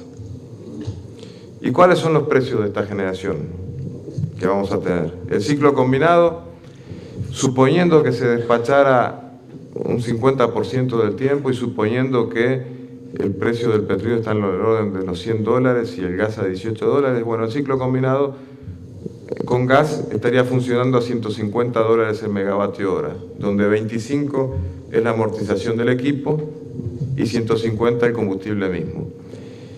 El ciclo combinado funcionando con gasoil mantiene la misma amortización, pero el combustible un poco más caro, por lo tanto estamos un poco arriba de eso. Y luego están los contratos de la eólica, estos que vimos hoy, que están entre 60 y $65, donde estos son contratos de privados, pero me animaría a descomponerlo de la siguiente manera: $50 de amortización y $15 de costos operativos. Estos $50 coincidirían con un precio de una generador del orden de $1.800 el kilovatio instalado, y los $25 del ciclo combinado con un precio de $1.000 el kilovatio instalado. Para un despacho similar, esa es la relación de 2-1 que hay. Entonces, no solo que la eólica es una energía limpia, que viene muy bien para Uruguay, que es autóctona, sino que además es muy barata, casi 3 veces más barata que la energía común. Bueno, para el año 2015, con esa instalación de al menos 1.200 megavatios, la participación de la energía eólica, como decía hoy, va a ser superior al 35%, y esto no va a ser el ranking de la FIFA, pero seguramente si hay un ranking de penetración eólica, Uruguay va a estar en el primer lugar. Estos 1.200 megavatios al 40% generarán 4.200 gigavatios hora, que junto con los 3.500 mínimos, 9.000 máximos de la hidráulica, van a cubrir casi toda la demanda. Como decía hoy, a partir de ese momento el crecimiento de la demanda se cubrirá con 100 megavatios eólicos por año. Las térmicas van a empezar a actuar o deben actuar efectivamente como respaldo. Ahora bien, ¿cuánta eólica podemos incorporar? A nivel mundial, los sistemas eléctricos a lo sumo y hasta ahora solo tienen del orden del 20% de participación. Nosotros, gracias a la regla de Pulgar, podremos decir, bueno, los primeros 1.500 megavatios eólicos pueden ser fácilmente administrados. O sea, Uruguay en ese sentido está en una posición favorable. Pero la verdad es que no queda mucho margen para mucho más crecimiento. Pero, como vamos a ver ahora, las características de los vientos de Uruguay, los parques eólicos, tienen un padrón de funcionamiento que es algo así como, si tomamos 10 días, vamos a decir que hay 3 o 4 días que están por encima de la media, y 3 o 4 días que están por debajo de esta, y 3 o 4 días en la media. Por ejemplo, esto es Caracoles 1, la energía en el primer año completo de operación, entre el 11 de junio del 2009 y el 10 de junio del 2010. El primer año fue un factor de utilización de 36,55%, y ustedes ven ahí graficada la energía diaria. O sea, es muy variable, día a día sube, baja, pero si ustedes miran con cuidado, ese padrón que les hablaba hoy de 3, 4, 3, más o menos se mantiene. El segundo año de operación ya había subido al 40,61, o sea, se pasaron los pequeños problemas de ajuste en el nacimiento. El tercer año, que terminó el domingo pasado, estuvo en 40,15, es un poquito inferior al anterior. Caracoles 2, en el primer año, que empezó en el 2010, ¿no? El 11 de junio del 2010, hasta lo que sería el domingo pasado, 39,31, algo mejor que lo que era Caracoles. Y para el último año, 40,52. Kentilux, para tomar el caso de un privado, se inauguró el 10 de junio del 2011, o sea que el domingo pasado cumplió su primer año. Y ahí, en este primer periodo, fue 36,40%. Y con un patrón muy similar al que tiene Caracoles.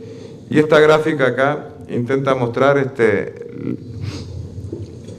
la confiabilidad que uno puede esperar de la energía eólica. Esto es la energía acumulada de Caracoles 1, donde está en verde, la gráfica de arriba, es el año 2011 completo. O sea, la energía, y abajo están los días del año. La energía que iba produciendo. Como ustedes ven, hasta mitad de año hay una pendiente, lo que sería verano, otoño, y después de invierno la pendiente tiene una pequeña cambio de pendiente. Luego tenemos en rojo lo que fue la producción del 2010. Y en azul en el medio lo que es hasta el sábado pasado la producción de este año. O sea, uno podía pensar, ahí tenemos 3 años de desarrollo y resulta que uno está un poquito por arriba y los otros dos están casi pegados por abajo, aunque en este último periodo Caracoles está produciendo un poquito más que el año pasado. O sea, eso muestra la confiabilidad que uno podría esperar a lo largo del tiempo de la producción de los parques eólicos. ¿Cuánta eólica se puede colocar en el sistema? De vuelta, con 1.200 megavatios se va a pasar a más del 35% de participación. El problema es el autodespacho, eso de que la generación eólica no es gestionable. Sistema eléctrico instante a instante, la generación debe ser igual a la demanda. El despachante debe prever la demanda y cubrirla con las máquinas en orden de costo. Como la eólica es intermitente y no despachable, debe considerarla como una demanda negativa. Y como decía hoy, por la regla de Pulgar, podemos instalar tanta eólica como existe hidráulica. Te decía hoy también que Caracoles 1 y Kentilux y Caracoles 2 han demostrado patrones de 3 o 4 días de producción baja, media o alta, lo que combinado con picos y valles de la demanda, uno podría pensar que si pudiera hacer embalses de hidroeléctricas de 12 horas de duración, podría mantener la regla de Pulgar. O sea, si agregamos hidroeléctricas que tengan capacidad de 12 horas de acumulación y lo combinamos con los picos y los valles, podríamos mantener la regla de Pulgar. Acá se ve Caracoles en esta primera mitad de año, lo que le comentaba hoy, que hay 3-4 días por encima de la media, 3-4 días por abajo, algunos días en la media, pero que es una cosa que se repite semana a semana o mes a mes. Y bueno, y ahí están lo que son las usinas de acumulación por bombeo. Nosotros en Uruguay no la conocemos, pero en los años 60 en Europa y Estados Unidos tuvieron un gran auge para poder gestionar la energía nuclear. La energía nuclear, al contrario de la eólica, es de potencia fija y lo que hay que gestionar ahí es la oferta para cubrir la demanda variable. Entonces, ¿qué hacen cuando sobra energía nuclear? Bombean agua, cuando falta, turbinan esa agua. Y esto ahora se puede utilizar para la eólica. Y a nivel mundial, si uno mira las publicaciones, se prevé que el mercado de hidroeléctricas de acumulación aumente drásticamente durante los próximos años. Ahora no para la nuclear, sino para poder uniformizar las fuentes aleatorias como es la eólica. En Uruguay esto no se conoce, no se desarrolló, aunque sí hubo estudios asociados en los años 60 a la posibilidad de una generación nuclear. Esta es una foto de una central de acumulación de 7.000 megavatios, con capacidad de almacenar 7.000 megavatios en 12 horas. Obviamente esto sobraría para Uruguay, por lejos no precisamos esto. Esto se ubica en Valencia, a 60 kilómetros de la ciudad de Valencia. Era un cerro ubicado al lado de una antigua central hidroeléctrica y entonces arriba del cerro se hizo un estanque para llevar agua a ese estanque. Otra foto.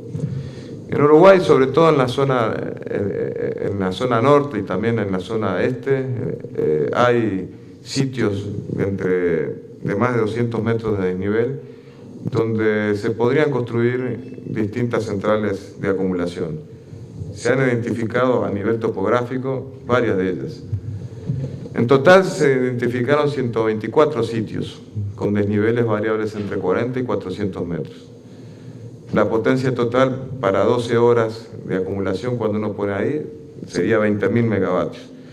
O sea que habría capacidad para 20.000 megavatios de acumulación. O sea, no es que se vayan a hacer todos, pero que la posibilidad existe. Esta combinación de grandes hidroeléctricas de bombeo con la eólica puede ser la solución definitiva a los problemas energéticos de Uruguay y sería lo que permitiría la introducción cada vez mayor de la eólica. Si uno estimara que el costo de una usina de acumulación y bombeo estuviera entre $1.000 y $1.500 el kilovatio y el aerogenerador está en 1.700, significaría que una vez que superáramos la regla de Pulgar, por cada megavatio eólico que instalemos a partir de los 1.500, habría que acompañarlo de una central de bombeo. Y entonces, de acuerdo a esos precios, se incrementaría el precio asociado a ese molino entre un 60 y un 80%.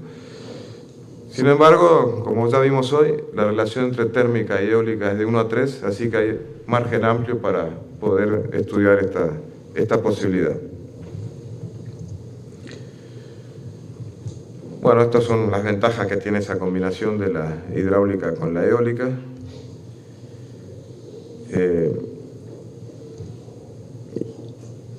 Y bueno, y uno piensa que, así como decíamos hoy, que la hidroeléctrica es el complemento ideal para la eólica, y como el siglo XX significó para Uruguay el desarrollo de la hidráulica en gran escala, capaz que el siglo XXI puede ser un nuevo renacer de la hidráulica, pero asociado a centrales de acumulación por bombeo. Para finalizar, yo le quería mostrar, porque de repente cuando uno habla de esto de bombear agua y turbinar agua, dice, estamos hablando de cosas muy raras, le quería mostrar lo que fue la estructura, esto es, el domingo pasado, la estructura de generación de la demanda en España. Entonces, el primer color que aparece acá arriba, este verde tenue, es la cogeneración española, la generación de régimen especial, lo que la industria genera y el despacho español debe ubicar. Lo que apareció, para que tengan una idea, acá estamos hablando de 30.000 megavatios, este es el pico del mercado español, y acá estamos hablando de las horas del día, ¿no?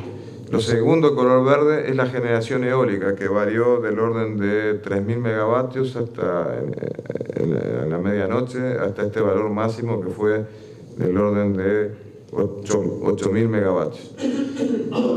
La generación eólica que el despacho tuvo que introducir en el sistema. Después aparece la generación de ciclos combinados, que fue prácticamente constante a lo largo del día.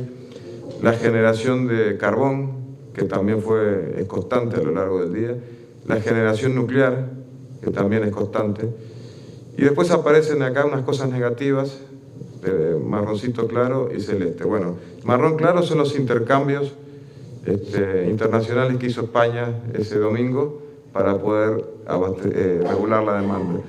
Y lo que aparece en celeste es la generación hidroeléctrica, funcionando como turbina, entregando energía positiva cuando está del lado de arriba y funcionando como usina de acumulación en las horas en que había mayor generación eólica.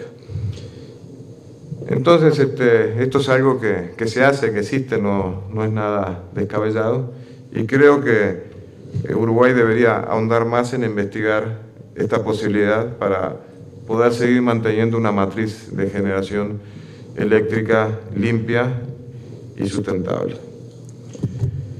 Bien, muchas gracias. Gracias, Oscar. Agradecemos al ingeniero Oscar Ferreño por su detallada presentación.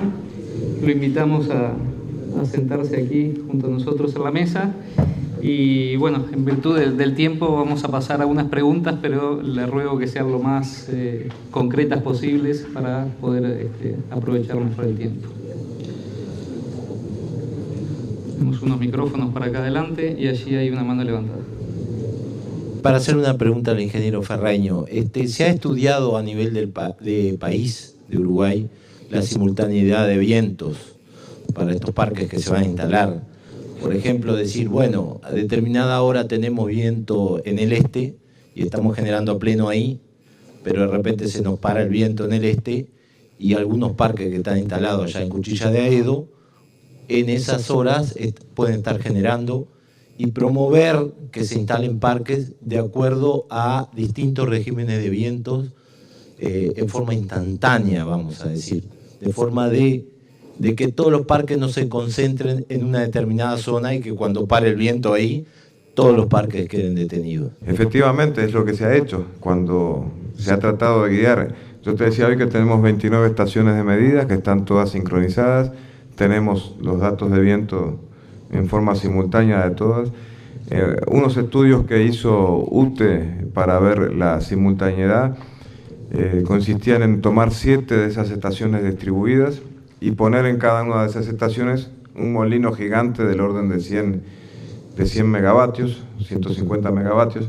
Cuando digo un molino gigante es porque asumimos que la producción de ese sitio es la de un molino, o sea que no hay el filtrado del parque, porque si uno mira, por ejemplo, los 10 molinos de Caracoles, va a ver que la potencia está variando constantemente en todos los molinos, o sea que hay un filtrado de la variación en los propios parques. Aún así, suponiendo esos molinos gigantes simultáneos en 7 lugares, se encontró que la necesidad de potencia rotante para mantener el sistema manejable era del orden de 50 megavatios más de lo que hay ahora. O sea, tener reserva en las demás máquinas hidroeléctricas o térmicas del orden de 50 megavatios. Y sobre instalar los parques en distintos lugares, bueno, yo creo que si vos ves, cuando UTE hizo Caracoles, todo el mundo quiso ir a Caracoles. Si vos ves los parques que se adjudicaron, están ubicados muchos en la zona de Maldonado, porque creo que veían que ahí había un parque que funcionaba bien y se trataba de repetir. Y por eso UTE entregó medidas en distintos sitios. Llegó a entregar medidas, creo que es en 7, pero empezando por Peralta. En Peralta hoy ya hay adjudicado 150 megavatios y yo creo que están ahí porque UTE dio medidas en ese lugar.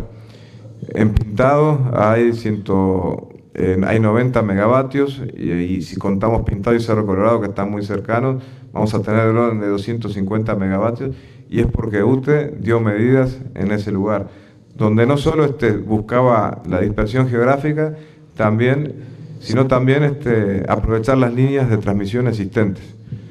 Entonces, creo que es lo que hicimos y justamente la idea de dar datos era para asegurarle al inversor la existencia del recurso y para que tratara de guiarlo hacia donde nos convenía que se instalaran, nos convenía para el sistema, ¿no? para que funcionara mejor. De cualquier manera, Uruguay es de dimensiones pequeñas y si bien es cierto que los vientos máximos no se dan simultáneamente en todo el país, yo no creo, estos equipos en general entre 20 y 25 metros por segundo se detienen. Yo no creo que nunca ocurra que se detengan todos al mismo tiempo, porque los vientos máximos se desplazan en forma de olas por el país. Lo mismo que la potencia máxima, si instalamos 1000 megavatios, yo no creo que en ningún momento superemos de 800, porque el viento va variando. Pero también es cierto que hay días donde el viento es 0 en todos lados. O sea, va a haber días donde los 1000 megavatios, capaz que tenemos una producción media equivalente a 100. Y va a haber días donde de los 100 megavatios tenemos producción media equivalente a 800. Por eso la necesidad de regular eso con las hidroeléctricas. Eso es lo que justifica un poco lo que yo llamo la regla de pulgares. ¿Está bien? ¿Algo más? Si no hay preguntas, yo hago una segunda pregunta. No sé si era lo que había. ¿Alguna otra? Sí, más o menos. O sea, tratar de que si tenemos vientos acá en el este, y para un poco el viento ahí en el este, que tengamos vientos allá en el norte, de forma de que no haya tanta variación. No se trata de tratar, se trata de aprovechar. De aprovechar, exacto. Eso no lo manejamos. ¿Se pensó algo de instalar aerogeneradores, ampliando un poco, viendo un horizonte más amplio, sumergibles? Porque tenemos una plataforma contra el río de la Plata que es muy llana, y instalar aerogeneradores dentro del agua, también podemos ampliar un poco ese tema eólico. Mirá, yo creo que eso no resiste un análisis demasiado demasiado simple. Si uno mira los costos de los aerogeneradores marinos de offshore, en general están en el orden del doble de los terrestres. Si bien la producción es un poco mayor porque el viento es más constante en el mar, de cualquier manera la tarifa es del orden de 50-70% más cara. Entonces me parece que esa es una buena solución cuando queda agotado el potencial territorial. Por ejemplo, España, que piensa instalar 40.000 megavatios eólicos, que sería equivalente a que nosotros tuviéramos 13.000 o 14.000, de esos 40.000, piensa que 3.000 tienen que estar en el mar porque ya no le van a quedar sitios, pero son los últimos 3.000. Entonces, creo que por ahora estamos lejos de eso. Lo comentaba porque si tenemos esos aerogeneradores sumergibles cerca de Montevideo, tenemos un ahorro en cuanto a los costos de la transmisión de energía y puede ser rápidamente aprovechable, incluso en islas, ¿no? Tampoco estoy hablando solo sumergible. Bueno, los costos mandan. Está bueno que es energía limpia, hay que aprovechar eso, pero si sale más barato hacer lo mismo en tierra, se va a hacer primero en tierra. ¿Alguna otra pregunta?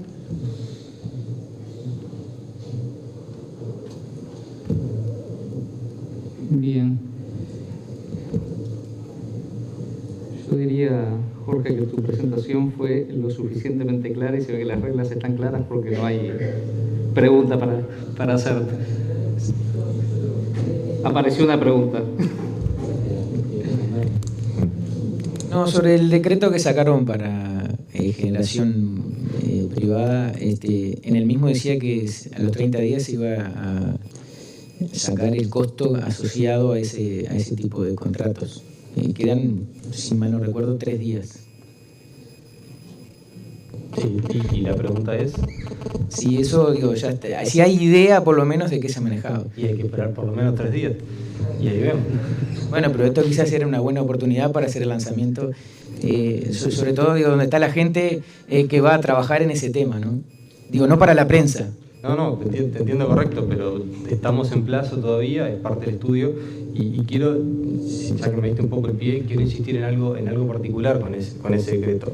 De vuelta, como en otras circunstancias, es otro proceso de aprendizaje, es una opción para seguir haciendo generación distribuida, como bien mencionó el señor, dando la posibilidad, en particular en este caso, de parques instalados en predios extra zonas de consumo. Se abre la puerta a que se pueda hacer generación distribuida, se abre la puerta a seguir haciendo este tipo de negocios en las condiciones que en este momento se están pactando y en esos precios que en un par de días, en 2 o 3 días, tendremos sobre la mesa.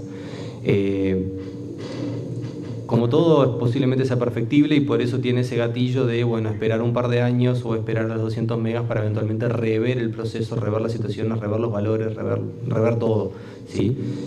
Insisto en eso, de que a veces, como pasó con microgeneración, había mucha gente que podía no estar conforme con lo que se estaba planteando, pero de vuelta, acá puede pasar lo mismo y es un proceso de aprendizaje. Respecto a lo que mencionaste, diría, esperemos 3 días y vemos. Perfecto. Nosotros presentamos un proyecto proponiendo que se hiciera, digamos, que en vez de hacer ese invento de poner un precio distinto, que simplemente se extendiera el concepto de autogenerador. Yo los desafío a que si nadie toma esta opción, por favor piensen en eso. No hay ningún problema, tú sabes que podemos seguir discutiendo esto, sabes que siempre en la Dirección de Energía y en el proyecto siempre las puertas estuvieron abiertas a todos los que quisieran venir a conversar y hacer propuestas, de las cuales una enorme cantidad hemos tomado en cuenta porque realmente han sido valiosos aportes. Vamos a conversarlo sin ningún problema. Allá, Daniel Pérez, esa cabeza la conozco. Me parecía raro que no haber visto tu mano todavía. Bueno, soy un viejo conocido. No, la pregunta era para Óscar, respecto de la... Viste, Jorge, te perdoné, ¿no? Respecto de las centrales de acumulación, cuando había unos números que no me quedó exactamente claro qué es lo que significaban. Hablaba de 12 horas y 20.000 megawatts. ¿Podrías explicar si es que estabas hablando de una autonomía de 12 horas y una potencia de 20.000 o estabas hablando de una energía acumulada de 20.000 megawatt hora? Me gustaría que lo aclararas porque no me quedó demasiado claro. Potencia 20.000 horas, 20.000 megavatios durante 12 horas. O sea que la energía acumulada es 20.000 por 12. Perfecto, ok. Era inocente la pregunta. Pero, a ver, eso sería... Yo lo que quiero decir es que si uno quisiera instalar 2.000 megavatios, seguramente sería conveniente contar con 500 megavatios de potencia durante 12 horas en una usina de acumulación. O sea, una usina que pueda turbinar durante 12 horas con una potencia de 500 megavatios. Eso es lo que yo digo con la regla de pulgar, más allá de los 1.500 que tenemos ahora.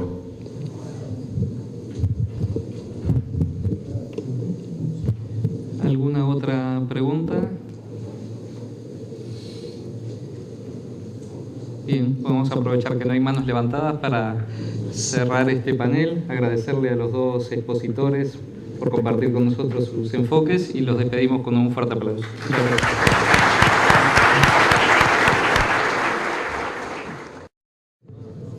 Bien, vamos a dar paso a la apertura de esta segunda plenaria.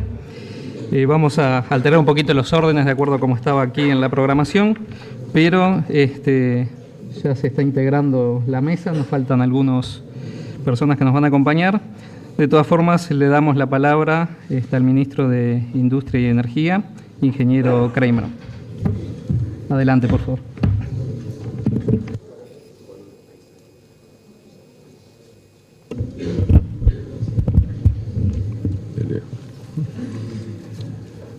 Buenos días a todas y a todos y muchas gracias por estar aquí, prestigiando esta cantidad importante de gente y de empresas, lo que es estas terceras jornadas de energía eólica.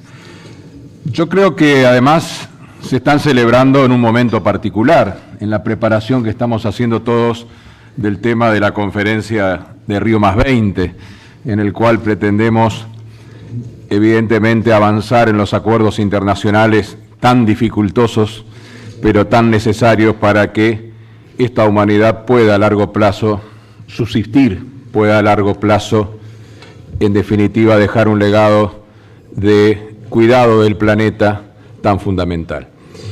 Y es en esa instancia entonces que estamos celebrando estas jornadas, unas jornadas en donde en estos 2 días de trabajo vemos que tiene una agenda muy interesante, pero también en donde vemos que nosotros como país, UTE como empresa y en particular todo el sistema público y privado está apostando fuertemente a las energías renovables.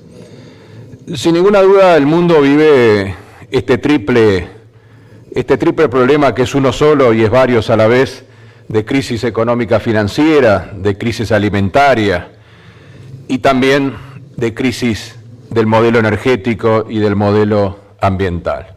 Decía, son múltiples aspectos diferentes de una única realidad que es 200 años de crecimiento económico, pero a su vez no siempre de desarrollo económico.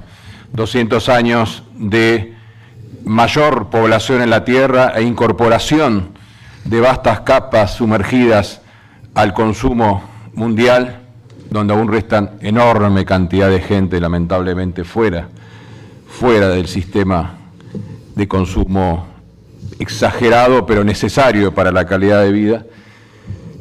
Y en definitiva, es esta base de 200 años de crecimiento y crecimiento de la población, y también muchas veces modelos de consumo inadecuados o modelos de búsqueda de rentabilidad inapropiados, lo que en su conjunto determinan de que tengamos esta triple crisis en el mundo.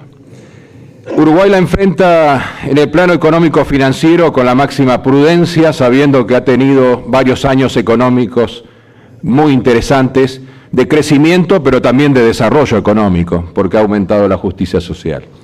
Uruguay la enfrenta en el plano alimenticio, desarrollando cada vez más sus cadenas agroindustriales y alimenticias, hacia el exterior y hacia el mercado interno, agregándole inteligencia, como el caso muy reconocido de la carne y la trazabilidad, en donde la semana pasada lográbamos que el Congreso Mundial de la Carne se desarrolle en Uruguay.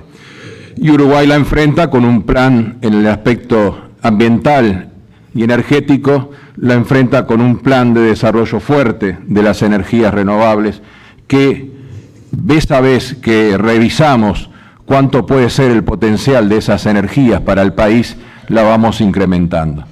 Con los acuerdos políticos partidarios de hace 2 años acordamos 300 megavatios de energía eólica. Todos saben de que los sucesivos estudios, se podrá decir que fuimos muy tímidos al principio y ahora quizás demasiado ambiciosos, los sucesivos estudios están llevando a tener la idea de superar los 1000 megavatios de potencia en este tema.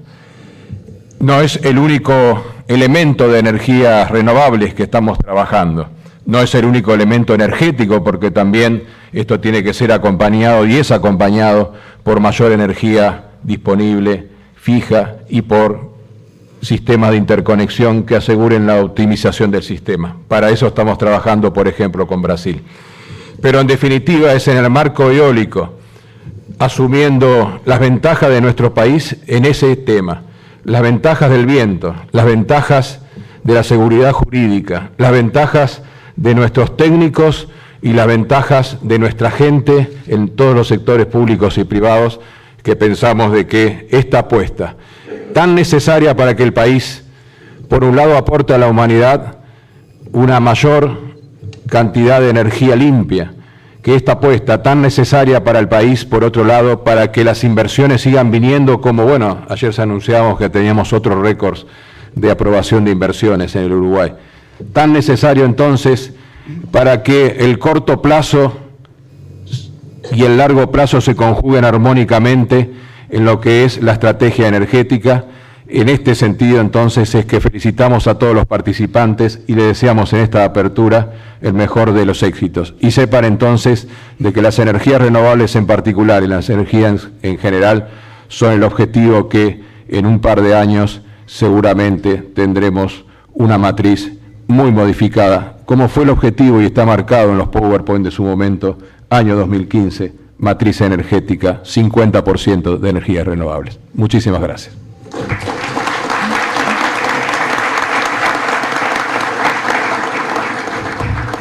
Muchas gracias, señor ministro. Seguidamente damos el uso de la palabra al director nacional de Energía, doctor Ramón Méndez. Buenos días. Para mí venir a estos encuentros de la Asociación de Energía Eólica siempre es una gran alegría, una gran posibilidad de disfrute y de ver cómo esto crece, la calidad, la cantidad de la gente que se sigue volcando a esta industria, a este tema, a esta preocupación. Y yo creo que, como sucede siempre en estas reuniones, tenemos mucho para celebrar. Podemos ver toda la cantidad de cosas que vamos haciendo y que cada año agregamos en todo lo que estamos haciendo. Podemos celebrar que los 1000 megavatios de energía eólica ya casi son una realidad, que ya por lo menos hay 800 que ya están ahí prontitos para comenzar a construirse. Podemos celebrar, seguir celebrando que el camino hacia la microgeneración que se abrió tempranamente en Uruguay en relación a los otros países de América Latina hace ya 2 años. Podemos celebrar el reciente decreto de promoción de uso de la energía eólica a nivel industrial, posibilitando incluso la opción de que los industriales se unan entre sí para generar mayor escala y para posibilitar entonces parques eólicos más rentables y más eficientes para ellos. Tenemos una cantidad de cosas para celebrar, pero yo me quiero referir al otro lado, a la mitad del vaso vacío, porque si nos quedamos siempre regodeándonos entre nosotros de todo lo que estamos haciendo conjuntamente entre el Estado y el sector privado, nos estamos perdiendo de ver que este camino no está asegurado. Este camino hay que afirmarlo todos los días. Y para que efectivamente esta casi realidad se transforme en una realidad completa, hay muchas cosas que tenemos que hacer. Estamos hablando de 1000 megavatios de eólica, son entre 1.500 y 2.000 millones de dólares, es un Bodnia. Solo que es un Bodnia que en lugar de estar localizado en un determinado lugar y realizado por una empresa que hace décadas que sabe hacer lo que está haciendo, Son 20 Bosnias, o mejor dicho, es un Bosnia deslocalizado en 20 lugares diferentes, en un país que está entrando en esta aventura y muchas veces con desarrolladores, inversores, expertos que están empezando a aprender de este tema, y nos estamos dando cuenta entre todos, tanto desde el Estado como del sector privado, que esto, valga el juego de palabras, no es soplar y hacer molinos.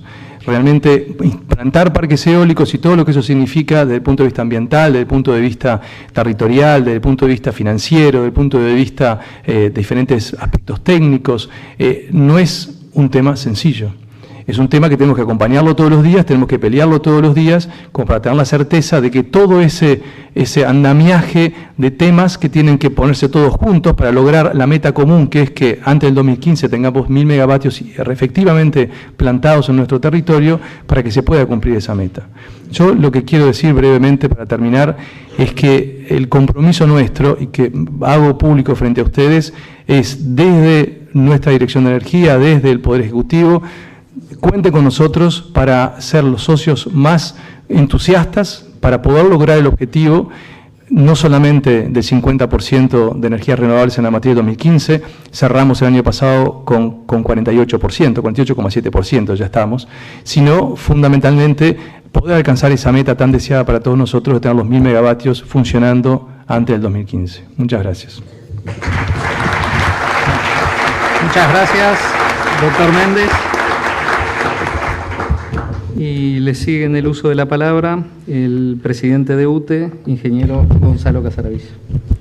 Estimados todos, es facilísimo, después de hablar del señor ministro y el señor director de Energía, solo me queda hablar de lo que estamos haciendo, para ver cómo llegamos a esa meta que nos hemos puesto por delante. Nosotros ya hemos firmado 5 contratos de la primera tanda de Eólica 1, 150 megavatios, están firmados los contratos. De la segunda tanda de los 192 megavatios ya hemos firmado 2 contratos y hay uno de 50 mega que nos pidió prórroga, ya le quedan 3 semanas para venir a firmar contrato. Después, en estos días, fueron notificados 7 proyectos de lo que era la Eólica 2.5 que llamamos. 7 proyectos que volvieron del Tribunal de Cuentas y en menos de 12 horas el directorio de UTE ratificó, reiteró el gasto frente al Tribunal de Cuentas y ya están notificados 7 proyectos, tienen 10 días para venir a firmar contrato.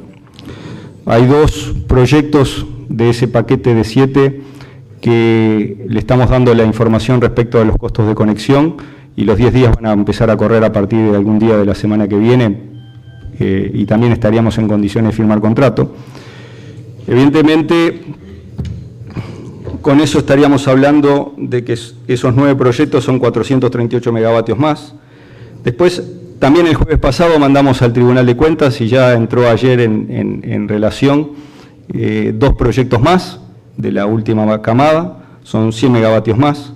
Nos va quedando de todos los que vinieron al pie, digamos, al precio de referencia en el marco del decreto del Poder Ejecutivo que nos autorizó a seguir con la lista del proceso competitivo de la eólica, de la segunda licitación de eólica, nos queda solo un solo contrato que va finalmente a ser firmado. Estamos viendo la mejor ubicación en función de cómo evolucionan la disponibilidad de red. Con eso estaríamos totalizando 930 megavatios, en los cuales, evidentemente, estamos a poco de saber cuántos de ellos van a venir a firmar realmente contrato y después vamos a ver cuántos se concretan finalmente. Creo que van a ser bastantes de ellos. También estamos trabajando, estamos muy prontos, de hecho también el jueves pasado fue un directorio muy divertido desde el punto de vista de resoluciones.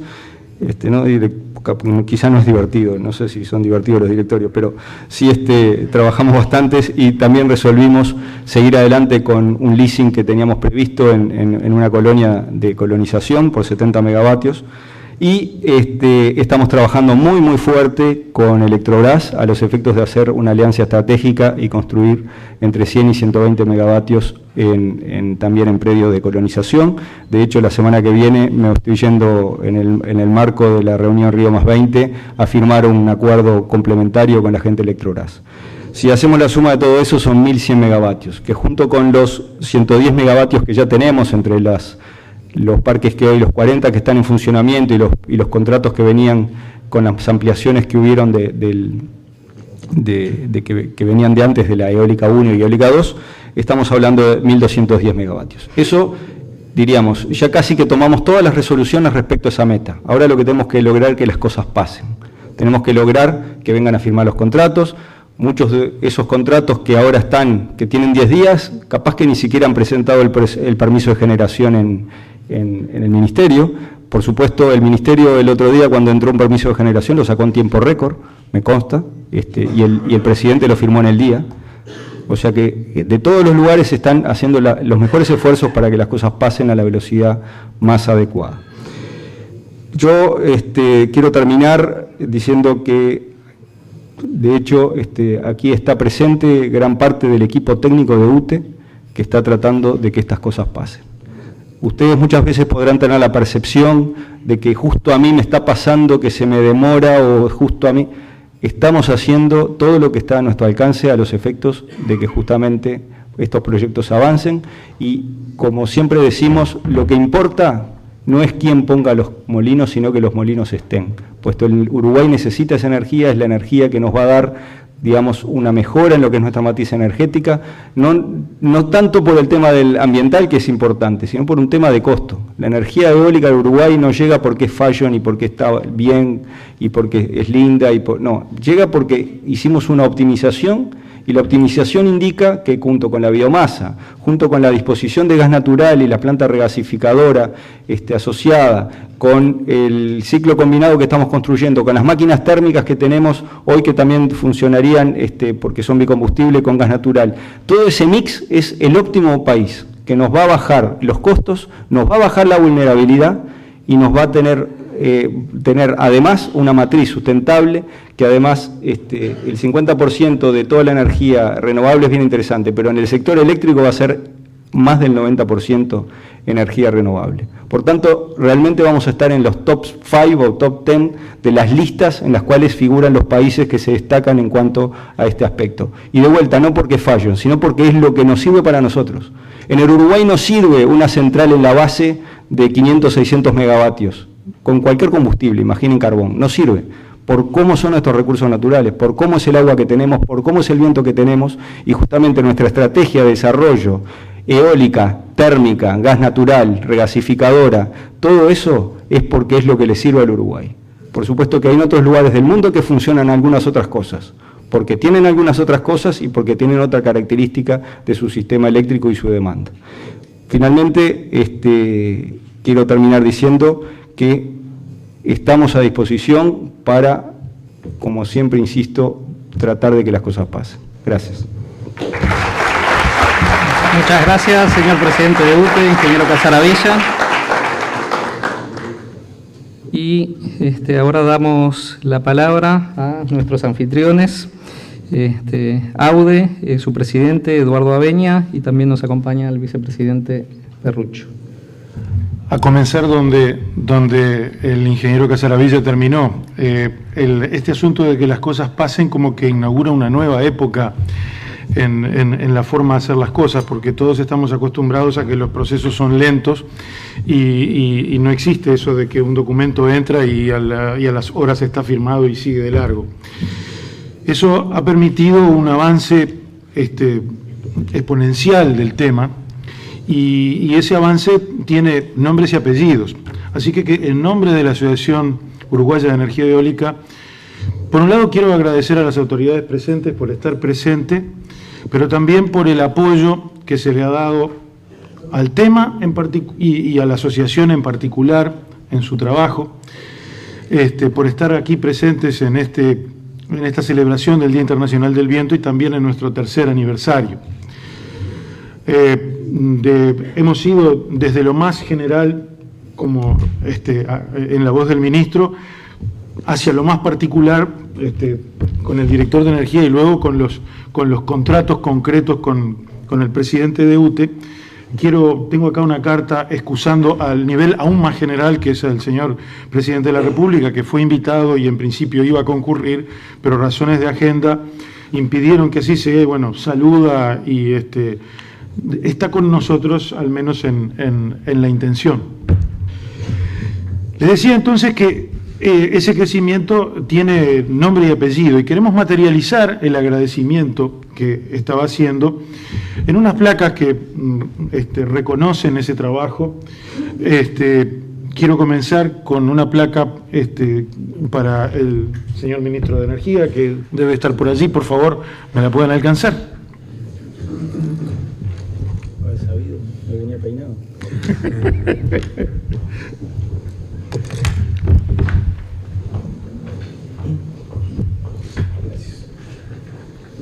Señor ministro, muchas gracias.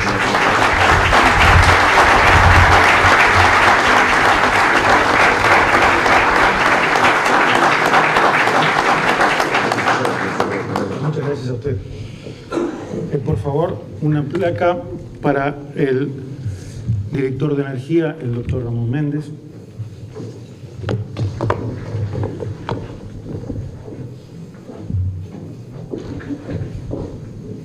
Gracias. Dice Ramón Méndez, ¿no? Creo que sí.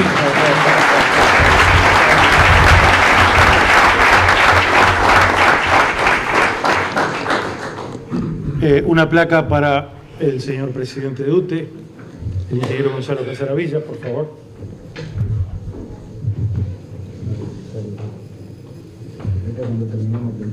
Bueno, pero vamos a empezar por reconocer lo que hay que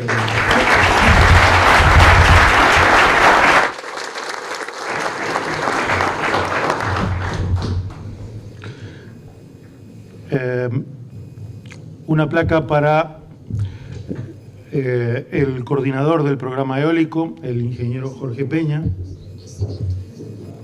¿Dónde está Jorge?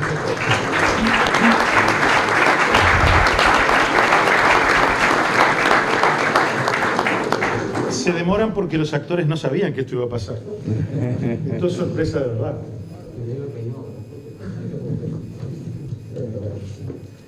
Por favor.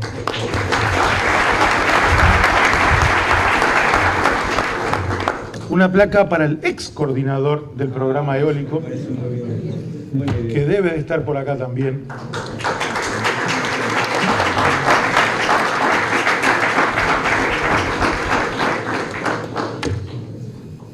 Muy buena idea.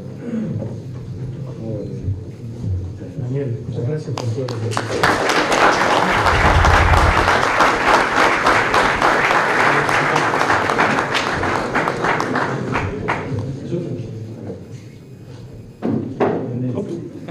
Nos sorprendimos a todos. Hola. Yo voy a cortar con lo prepactado, como siempre, romper los protocolos.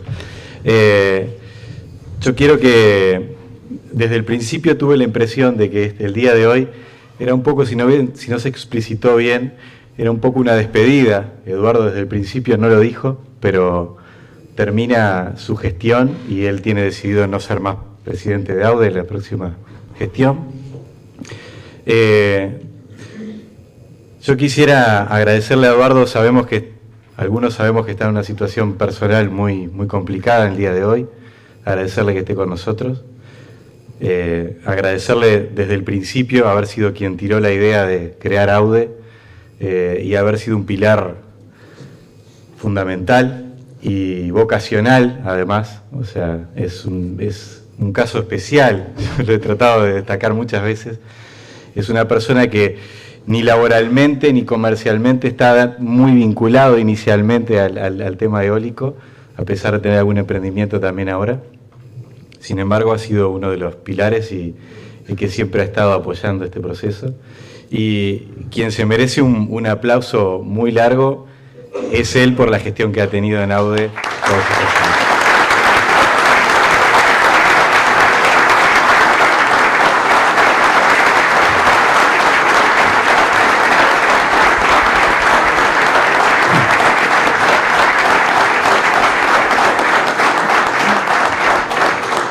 Bueno, pero esto no terminó aquí. ¿Tenemos algunas personas más que no son tan visibles, pero que tenemos que reconocer porque han sido fundamentales en el inicio de lo que es la eólica en Uruguay. Quiero llamar a la ingeniera Ventura Núñez.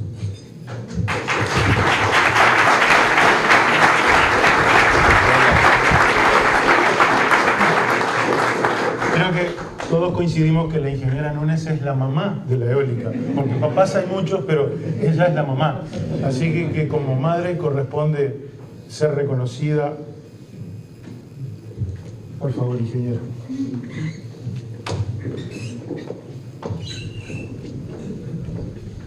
Ingeniera, usted merece...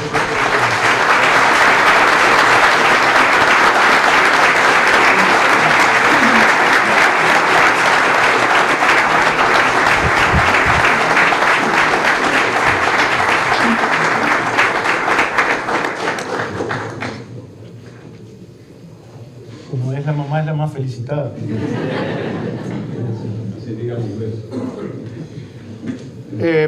Tenemos un reconocimiento también, pero por razones de agenda no pudo estar presente y se lo vamos a entregar cuando está presente, pero quiero mencionarlo ahora, al ingeniero Cataldo, que creo que también todos de alguna manera reconocemos un poco como el papá de la criatura. Lamentablemente el ingeniero se excusó de que no puede estar, pero va a estar mañana, así que mañana le haremos entrega de la placa, pero es el momento de decir que también corresponde agradecerle a él su gestión. Y finalmente,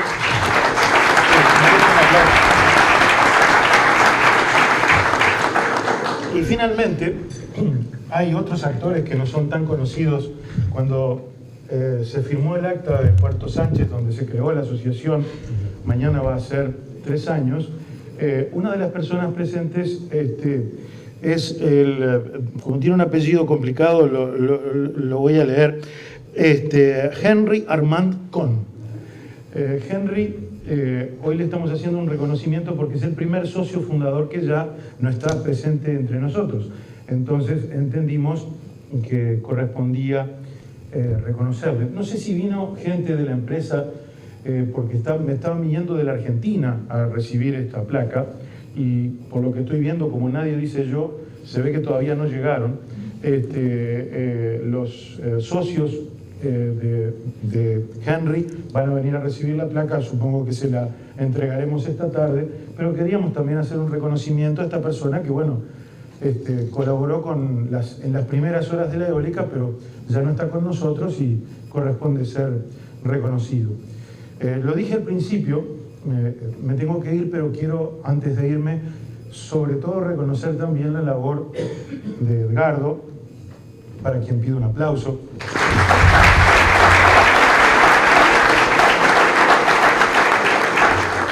Uno que está calladito por ahí, Federico, nuestro secretario. No llego a ver a nuestro prosecretario, pero también Alejandro. Un aplauso para él también.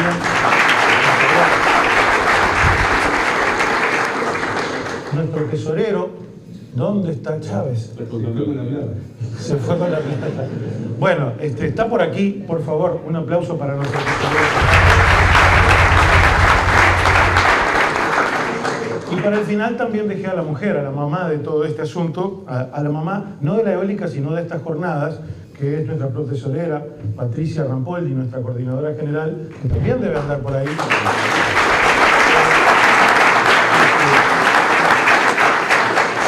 Un muy especial reconocimiento a su labor, que sin ella estas jornadas no hubieran sido posibles. Tenemos que despedir a las autoridades que tienen temas de agenda complicados. Como dijo Daniel, yo también tengo un temita un poco complicado, así que también tengo que despedirme. Pero bueno, muchísimas gracias.